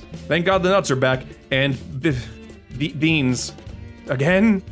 The beans are back? The beans have not made sense in Mario and Luigi since Superstar Saga, the first game. Why are we still doing beans? There's no like digging underground system for them either, where you pop them up, but like they're only like for, oh my god. Okay, brother beans. And to briefly go back to the hub world, Shipshape, I actually like this place a lot. The music is cheery, having easily accessible shops is always nice, and once more characters populate the area, it really becomes alive. You can even fish here, and any game with the fishing mechanic gets an additional 13 points right off the bat. There was this one bit though, where I guess I did this spa side quest early, like you find this guy and then he walks and the screen turns black and he goes, let's relax. And nothing happens when the screen comes back, but then later on I unlocked the spa. It's a way to just heal yourself back on the island, and like that's where that cutscene was supposed to happen, but nothing was there, so I was so confused and concerned about what I had just seen. What are you doing to Mario back there, guy? I don't like this. But again, man, the pacing had me super worried at first. The ship moves so unbearably slow. And this is the way you unlock the path forward, just waiting for the next island to appear. Patience is required. You do eventually get faster travel so you can explore the waters at a quicker pace, but man, it is still dreadful for a while. But it doesn't matter, because like the most offensive part of this game is there was one side quest that requires you to go all the way to the other side of the map. And even with fast travel, it feels like it's taking forever. I think the studio had anticipated you getting other stuff done while you wait, like side quests and whatnot, which sometimes does work, but I still sat here doing nothing for too long of a time. When you return to islands you've already completed and whatnot, like you can dictate the ship's movement because you see the radar on the screen at all times, which does help, but in general, it's still more annoying than not. But at least the vibe of ship shape, that's a plus. It's just using it, that's not a plus, that's a minus. While many of the concerns with this game, since it is a brand new developer's time to shine, are valid, in my opinion, the exploration part does ultimately feel just as great as ever. Yes, the general layout of an island is point A to point B, go from bottom, go to top, easy peasy, but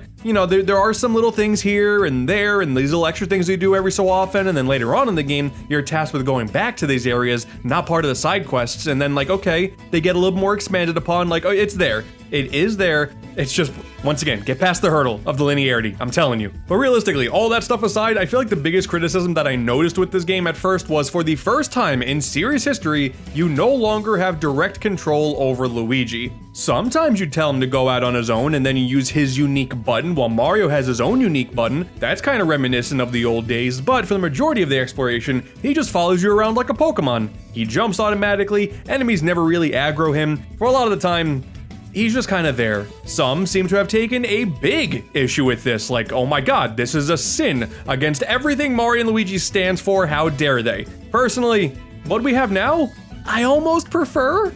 Is that sacrilege? I don't know. The way it works now is the area is filled with things that'll sometimes sparkle, and when you press the L button, that's what triggers Luigi to go and do his own thing. Plucking coins from the ground, hitting blocks, things that you can do yourself, but this allows you to do them a lot faster. There are also so many times where you totally split up with Luigi to do something as Mario, while Luigi sits back and helps you out from afar, like standing by these buttons ready to hit them with a hammer while Mario goes ahead to figure out what the best time is to hit, kinda like when the baby split off in Partners in Time. You also get these fun little random moments where a ton of coins will spawn out of nowhere, and then you do this little mini challenge against a CPU-controlled Luigi to see which bro gets the most coins. They're cute. There's no actual competition there, like it says which bro gets the most coins, but they all come together at the end. It's just a cute brotherly activity. It's cute, I like them. There are also these parts where you split up and have to alternate with Luigi for things like platforming, or running across these numbered platforms in order. The challenge comes in remembering that you have no direct control over Luigi, and when it comes to the numbered platforms, he will always run to the next number that he needs to, but he takes enough time to always ensure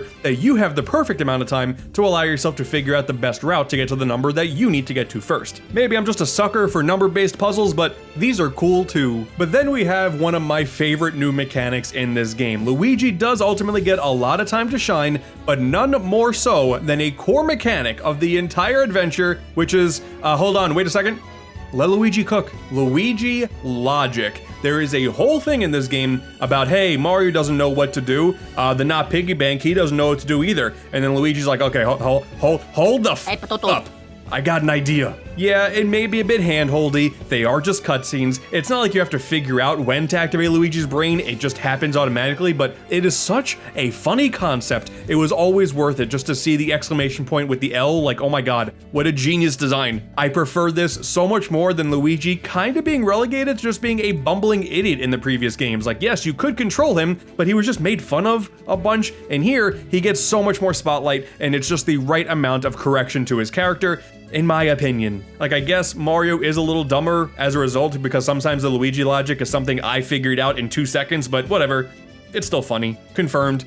AntDude is smarter than Mario. And then there's the battle system. Here we go, okie dokie. And then watch the bros dance before they go in for murder. And again, I know I'm a broken record at this point, but a practice in patience is really required to see the best this system has to offer. Despite only having the jump, hammer, and shell attacks for the first few hours of the game, thankfully they are more fun to use than ever. The basic commands for jump and hammer use both bros now every single time, rather than needing to unlock some sort of leveled up bros move, which is cool. And while the shell ability returns from earlier games, they're used differently for each brother, which is kinda cool too. Mario specifically homes in on a single enemy, and Luigi's final attack hits the entire squad. And it's great because both brothers look pissed off. I feel like it's important to say this battle system is inherently good right from the offset, considering a majority of the Mario and Luigi games relied on secondary gimmicks like extra characters just to spice things up. That's not here, the core basics are fine. Thank goodness. And then things start to ramp up, like of course, you'll unlock more bros moves throughout the adventure, and they're all really good. Some of them are returning, like the Bomb Derby and the Yoo-Hoo Cannon, and even the Jump Helmet, which was in Bowser's Inside Story, is actually based off of the cancelled version from Dream Team, since it all goes from behind the back rather than side to side. Nice touch. And then you got new ones like Hatch Me If You Can, that reward you with a Yoshi cameo if you nail it, and that's awesome, cause Yoshi's the best and I love it every time he shows up. Each of these moves have a finishing flourish if you nail all the button inputs, and they're just so fun. Bros moves are always very prioritized in Mario and Luigi's battle systems, and they are just as satisfying as ever to use here. Plus, the enemies also all have life bars now, and it's so much nicer seeing just how much damage you deal with each move. It's actually because of this information that's always presented to you that I realized there are actually plenty of reasons to use earlier bros attacks for certain encounters than the latest and greatest. Because some only attack single enemies, some are simply quicker to utilize, and many of them do attack multiple enemies at once, but maybe you think one will be more effective in the current situation than another. It's a very smart layout. And also some of the enemies come back too, like you got variants of the Treevils from Bowser's Inside Story, they're called Crodes this time, or Croods? I don't know, Crodes makes sense. And the Capnaps from Dream Team. Hey, what's up buddy? Good to see you again. But it does kind of feel like you're lacking in terms of variety of bros attacks you get access to. Each brother only gets 5. And to the game's credit, each one, at least in terms of how much of a spectacle they are, is way more impactful than the last. But after nearly a decade of no brand new game and the first on a console, I think there should have been more than 5, especially with how long it takes to get a new one. Like, you could have filled that space somewhere. Or hell, maybe even reintroduce hidden alternate ways to nail the attacks like Superstar Saga had. Something. I think to compensate for the lack of a bunch of new moves, that's where the challenge system comes in. You get rewards for things like hitting a specific number of lucky ratings for attacks, defeating a certain number of enemies, accumulating a specific number of coins in battles, and for each bro move, get an excellent rating 30 times. So, if you care about that, there's your incentive right there. It feels very reminiscent to Super Mario RPG's 100 Super Jump Challenge, a secondary thing to focus on as you're just going about your business. Like, by virtue of it just simply being there, of course I'm gonna attempt it. No matter how long it takes, I'm gonna get it done. I'd feel stupid if I didn't have all these challenges filled up, but that's just me. More attack options would have still been nice. Oh, and also, if you're watching this before playing the game yourself, there's one challenge for doing 300 battles without equipping any wear, gloves, or accessories. You're going to want to do that as fast as you can, and definitely do not worry about it near the end of the game. You will thank me later. It's kind of like when Goku would take off his outfit that had a bunch of weights in it, and then suddenly he can do like way more damage and whatnot. That's kind of how this feels. Like you would do the challenge, and then you put more stuff on that makes you more powerful, and now you're just destroying everything left, right, and center. It's pretty good. I don't know if that's what they were attempting to go for, but that's how I felt, so I'm powerful. It felt nice. I gotta talk about the enemies once again, because not only are the designs really solid throughout, but when it comes to the series staple mechanic of them having unique tells to forecast their attacks, these are some of the most creative tells I've ever seen, and can sometimes be an active challenge throughout the entire game to keep up with. Like these stupid snapters who always aim at one of the bros, but who they actually attack comes down to the very last second, and I kept screwing it up. I hate them. I'm just dumb, I guess, okay? I'm just a dumb idiot. But the best part is sometimes different enemy types will combine their attacks. That's so sick. If there's a flying enemy, maybe it'll grab the smaller enemy and throw it at you. Like that's a totally unique mechanic that only requires those two enemies to be there. Even if you fight the same enemies multiple times, it sometimes comes down to the entire squad of enemies rather than them individually. I love this. There are so many enemy tells that I do not want to spoil, but I think I had a massive brain blast when fighting the Koopa Troopas, blocking an attack, and then using the remaining shell like the original shell bros attack. Oh my god, that's so cool. And again, these get better the more you progress in the game, like, you're used to this by now. Man, and the bosses, these are incredibly well done too. Not only are they bigger and inherently more imposing, the larger life bar certainly helps. These once again showcase an excellent use of needing to pay attention to the tells at all times, else you will quickly find yourself dead. But also, Luigi logic shows up here too. Hell yeah, look at my smart son. Once again, it's hand-holdy, they're all laid out specifically for you, you never have to think about when to use them, but during the battle, something will happen, and Luigi, again, goes, hold on, I'm cooking, and then if you activate it, a minigame sequence takes place, and it's different for each fight. If you succeed, which is not always as easy as it seems, not only are you rewarded with just a funny little cutscene and the boss taking some damage, but also a free turn with guaranteed critical attacks. These bosses are actually pretty tough your first time through, so it is very important that you hit these on your first time, because man, you could be taking some major damage if you miss. Of course, on repeat playthroughs, these guys are actually probably pretty easy and you never have to rely on Luigi logic once, but hey, let me live. This is funny. But kinda like the bros moves, I just wish there were more, or at the very least, some kind of boss gauntlet like some of the other games in the series had, or even just the option to simply fight one individual boss again. Like, there are some boss refights later on in the game as side quests, and those forms are more difficult, but I'm selfish, I still don't think there's enough. But whatever, I guess that's all complaining about what's not here versus what's actually here, and what's actually here is super good, and like everything else, only gets better with time. Like, I don't want to show too much here, but there's this one boss against like the sentient barrel thing, and that fight's great. Oh, it's such a good fight. Luigi cooks in this game, but the development team cooked too. It's good stuff. But to me, the primary reason why this is probably the best battle system in the entire Mario Luigi franchise is partially due to the brand new addition of the battle plugs. So Bowser's Inside Story and Dream Team featured a Bros badge mechanic, equipable trinkets that eventually give you a perk as a reward for good battling like health restoration, dropping more coins at the end of battles. Battle plugs are Brothership's equivalent, and there are dozens of different ones in this game, and similarly the perks are incredibly varied. Kaboom Attack creates a shockwave, Attack Boost gives you an additional jump or hammer attack, you got ones that deal stronger damage to specific enemy types like flying ones, you got defensive ones like making counters easier and having them do more damage when you attack an enemy. Reducing your general damage intake, automatically using items like mushrooms and 1-ups when needed instead of wasting a turn, having enemies drop coins when taking damage. There are so many. They all turn the tide of battle however you see fit, but there is a limit. You can only use them for a set amount of turns before they run out of charge, and then it takes many turns, many turns, before you can use them again, which, fair enough, a basic debuff system. What makes this genius though is you can combine them in a bunch of different ways for a really wide range of effects that the game never outright tells you about. So like, one of them is that you'll drop a spike ball on an enemy that you attack. Combine that with the shockwave, and then every enemy in that shockwave also gets a spike ball. Combine that with the Attack Plus plug, each enemy gets 2 spike balls. Do you see the vision yet? Plus, you get to decide most of the plugs that you have in your arsenal. Some of them you do unlock throughout the story, but the majority of them come from having Snoutlet craft them after collecting enough sprite bulbs from the different islands. So there you go, a collectible with a tangible and functional reward. I love it. Experimenting with these plugs adds a level of micromanagement that may not be everybody's thing for sure, but I adore this. I wish there were additional ways to charge used plugs, because sometimes I would just waste battles with weak enemies just to get a plug charged up for the next battle that I know is going to be big. So it's not perfect by any means, but as an evolution of the badge system, this is a massive success. Again, the battle system starts off simplistic, but oh man, it turns out to be so much fun when you have a much larger toolbox to work with. So, kinda like I said before, you truly have to be patient to see Mario and Luigi Brothership really hit its stride. Everything in the beginning is just kinda fine. The story's fine, the gameplay is fine, the NPCs are fine. You start to worry, like, maybe these new developers are just playing it way too safe. Like, dude, early on, I was starting to get kind of bored, and then the Toad shows up, and he's like, oh man, all these other Toads are missing, can you help find the other Toads? And I was getting war flashbacks to Paper Jam, so like, I get it, okay? I totally understand.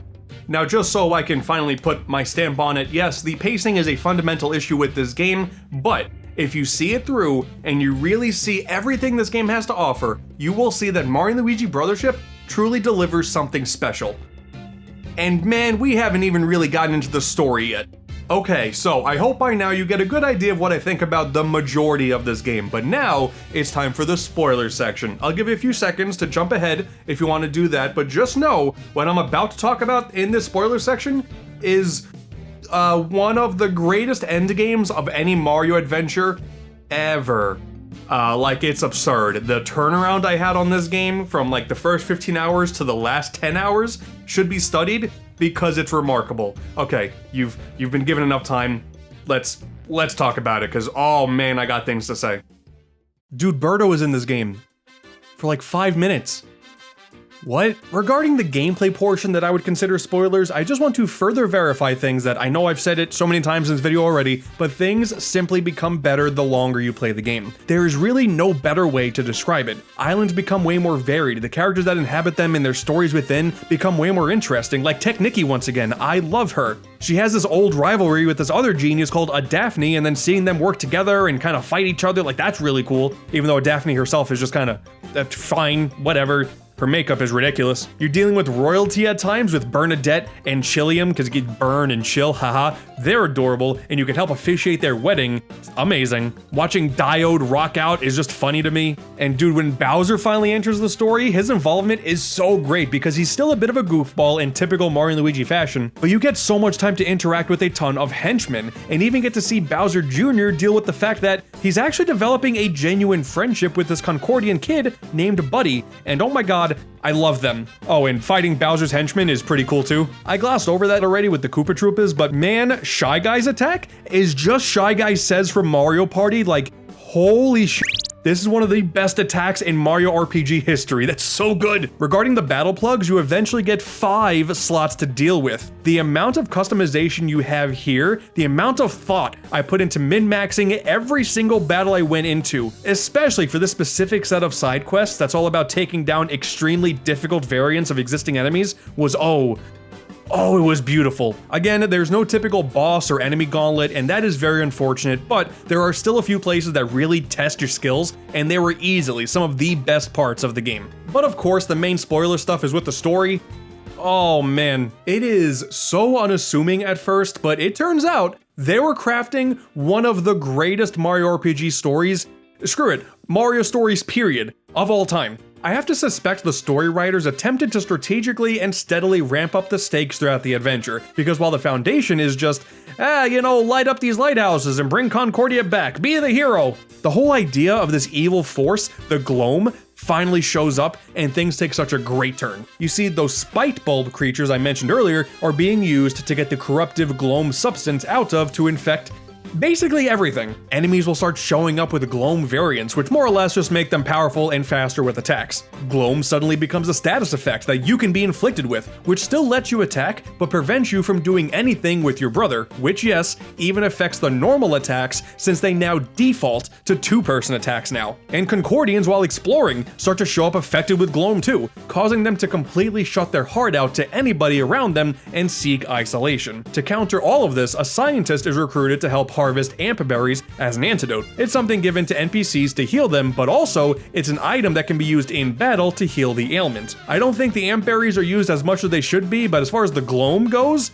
I love this. Oh my god, I love this. On its surface, it's just another take of the, hey, we got negative energy from something that otherwise gives positive energy, blah, Sonic Adventure already did this, okay. But the integration of it all in the story and the gameplay was damn near perfection. Okay, sure, characters want to be alone now in the story, got it, but also preventing bros attacks, further pushing the isolation idea, and also further pushing the story idea of wanting to strengthen bonds between characters, like, oh my god, it works together so beautifully. But then, why even harvest all this energy in the first place? Like, there has to be a reason. It turns out that Zocket's plan is to hatch some creature in this mysterious egg, named Reclusa, which is being housed atop of his own castle, Fortress Zocket. By the time you get ready to go to that fortress, the cutscenes start to get really impressive. Like, wow, it really feels like the budget was mostly saved for the second half of the game, and really, I'm not that mad about it, I guess. For story context, before this, you actually make your way to Bowser's stronghold in Concordia on Way Away Island. Not really for Bowser necessarily, but because he is hoarding a bunch of those amp berries. And of course,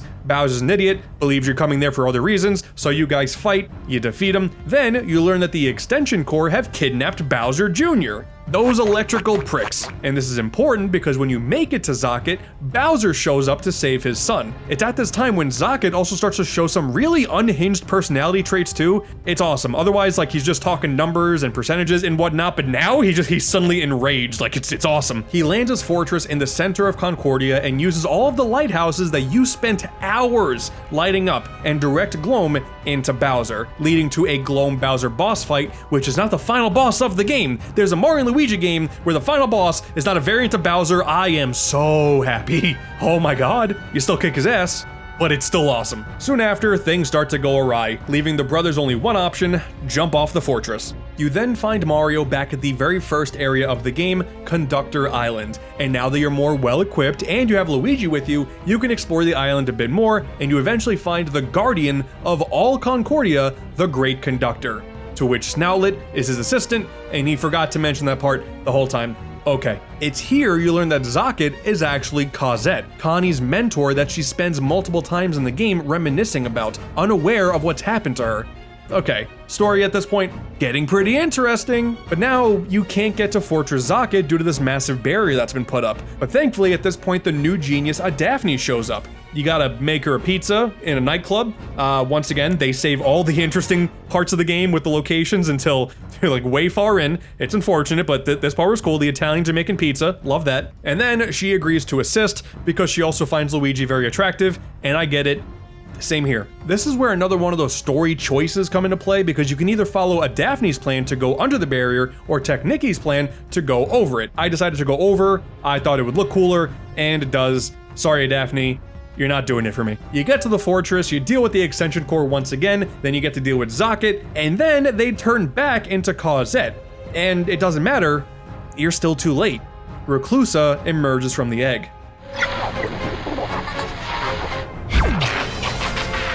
Oh my god. Oh, I love you. This design is incredible. Again, like everything else in this game, it takes far too long to get to this point of it being totally interesting, but the total plan of the villains finally shows itself. In the center of Concordia, Reclusa forms the Solid Tree. God, the names are so good. And suddenly springs flowers that traps Concordians within their bulbs, submerging them into their own fantasies. What Reclusa is aiming to do here is essentially drain Concordia of all of its life, and by trapping people in these flowers, they will slowly starve and never realize it because they're stuck in a world that gives them everything they could ever desire. That is so messed up, man. I love it. Reclusa wants the world to embrace the feeling of loneliness, aka being a recluse, aka being a shut-in, and it's not like there's some crazy, depressing backstory that causes Reclusa to hate the world around him when he was younger, and he needs everyone to feel this pain that he felt all those years ago. He's just a psychopath, man. That's it, he's just crazy. I love him. And the only way to climb the Solid Tree is to destroy this barrier of gloam that surrounds it. And you do so by collecting the positive energy from the bonds between Concordians that truly care about each other from these characters that you've been learning about throughout the entire story. Again, strengthening of bonds. It's so good. Everything about this game ultimately was about this message of strengthening your bonds with the people around you. And it makes gloam such a damn cool mechanic, and it leaves such a stronger impact than Luigi simply dreaming about how cool his brother is. Like, I love everything about this, especially once Cosette finally comes through and feels truly terrible for what she's done and Connie has to come to terms with it. This cast of characters is something special. It takes too long to care about them, but they become really special. Also, the final bros attacks you get at this point are insane. Like, oh my god, the absolute cinema in these. It gets repetitive for sure, but man, this is just a fight out of JoJo's Bizarre Adventure at this point. It's, oh my god. God, why did this game become so cool now? The Solid Tree is an awesome final dungeon. The puzzles all revolve around the bros working together, regardless of if they're close to each other or far away. You're always working together. There's a constant threat of these gloam bulbs separating the two. The music is really ominous. The enemies get a whole lot stronger. This is a great final area. And then just as you're about to make it to the very end,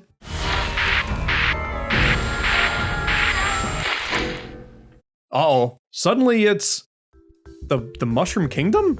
And everyone's abnormally happy? Oh, this isn't good. So it's obvious that we got trapped by those flowers at this point. This is all like a fantasy world, but knowing what's actually happening to us is pretty twisted. You get to explore these castle grounds for a bit, talk to some toads, go into the castle, and then it loops. Oh man, Bowser and his minions come to enjoy the party. We got these diagonal camera angles now, it's freaking me out. The once happy music starts to get a bit more warped with each loop. These weird glitch graphics start to show up on the characters, and Reclusa shows up, and he's just flying around and enjoying all the madness. This is so cool, man. It's all thanks to this Lakitu that's live streaming what's going on, and Snoutlet watching that feed that allows the bros to find secrets and eventually pester Reclusa over and over and over and over. Okay, yeah, so this part does go on for a bit too long too, but it's still cool. I don't care at this point. Leave it to the brothers Mario to eventually break through the curse. Reclusa's army doesn't stand a chance, especially once Bowser's flying ship comes in, and then chase Reclusa. Oh, God, dude. Oh my God, this is so cool. You can only start attacking Reclusa by countering enough fire and ice orbs, and by this point, I was pretty overpowered, so once I knocked him out, it was pretty easy peasy. Phase 1, done. And then Reclusa merges with the Solitary, turning into Weeping Reclusa.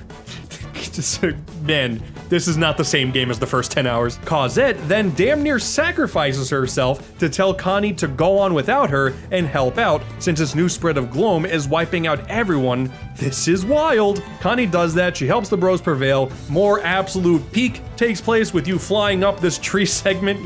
Oh my God. And inside, Reclusa turns into the Weeping Core. The final boss. I swear, this game is finally ending soon, I promise. Difficulty-wise, again, not too bad. I was pretty powerful at this point, so I crack open the core, obliterate Reclusa within, and before dealing the final blow, he reaches a grand epiphany and is apologizing for all of his actions.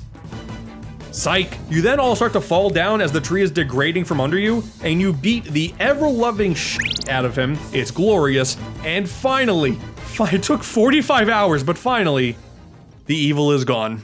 Everyone, including Cosette, is able to safely escape back to Shipshape Island. The partying and the rejoicing begins, and the great conductor tells Mario and Luigi that once they reconnect the unit tree, they'll have to go home right then and there. And it's time for one of those classic, yeah, say goodbye to everybody while you can moments, but damn it, I actually, not gonna lie, I got emotional at this point.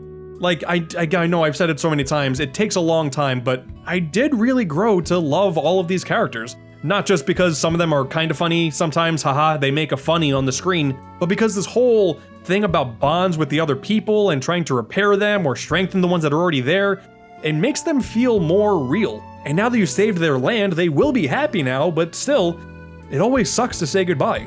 And then, there are parts of the game where Buddy and Bowser Jr. are kind of arguing because Bowser Jr. doesn't like the idea of having a friend, he only wants minions, but by the end of the game, there's this moment where Buddy has to accept that Bowser Jr. needs to leave, like leave, and before doing so, Jr. finally affirms their friendship. Oh, man. It's just, like, kids having to accept saying goodbye, like oh God, it always kills me. The whole credit sequence is fully animated too, like, oh man, this really stings. Connie gives Mario a Unitree sapling to remember them by. Everyone says their final goodbyes. The music is absolutely beautiful here, by the way. All the good guys fly off into the sky, and then the minions all follow suit. Bowser shows a bit of his cool side, saving 2 Goombas before it's too late, and that's it. Everyone is gone now. For a game all about strengthening bonds, you guys are finally separated from the people you've spent so much time with. I'm not gonna lie to you people, at this part of my playthrough, I'm crying. Like legit, I'm tearing up. This is good stuff. The credits wrap up and the final scene, Bowser's up to his old tricks, pulling up to Peach's castle. Despite everything that's happened, this rivalry will outlive all of us. What an incredible endgame. It could be recency bias for sure, but for me, this is the best endgame sequence in all of Mario. Not just Mario and Luigi, not just Mario RPGs, like the end of Bowser's Inside Story, super cool, but the entire franchise. I don't know if I've ever been emotional at a Mario game ending like this, but this is so good. And you see all the Concordians celebrating and being happy with each other after everyone leaves, and like, oh my God, I did this. I caused this happiness to happen. Reclusa is a fantastic villain. The entire concept of being alone in these fantasy worlds traps is both great to see take place in front of you and terrifying once you realize what's actually happening if the bad side won. And then, again, actual tears in the ending? It really goes to show that the Octopath Traveler team decided to show their stuff here. This feels like a proper RPG story, way more than the previous games. I'm sorry, a Twisted Mushroom Kingdom as the penultimate locale? goosebumps. And it will always be a shame that all this incredible story is saved up for the near end of the game. Like 35 to 40 hours in is when things started to get this good. However you feel about the rest of this game, a large chunk of people will never get to experience this, and that is a damn shame. Oh, welcome back. If you came here from jumping ahead and skipping the spoiler section, the only thing that you need to know, like really, is about the end game. It's really good, and I cried at the end, so yeah. Mario and Luigi Brothership is good. Really good, actually. Mechanics, music, visuals, characters, it's all great. It's not really funny like you would expect from this series, but when the story really starts to get good and you see what they're aiming for, I would argue it is the best plot of the entire series. But damn it if this isn't one of the worst paced Mario games of all time as well. Comparisons to Dream Team are often made, and I get it, the pacing is rough there too, but I disagree with that. This is different. Dream Team's million tutorials constantly bring the game to a screeching halt. It's a game that could be 10 hours shorter for sure, and it would be better, but Brothership doesn't have that exact issue. Content-wise, Brothership is incredible, but there is far, far too much time between everything. It takes too long to get new bros moves. It takes too long for the story to get good. It takes too long to care about these characters. My time, going for full completion, mind you, was 46 hours. This could have been 20 hours shorter. There are some other little issues that don't really mean much at the end of the day, like combat could have used more bros attacks once again. Some kind of bestiary or gear checklist would have gone far for completionists. More references to previous titles are sorely missed given how long it took to get to a brand new game, but really, that's all nitpicking. At the end of the day, this game is good, but the conversation around Brothership will always revolve around the pacing,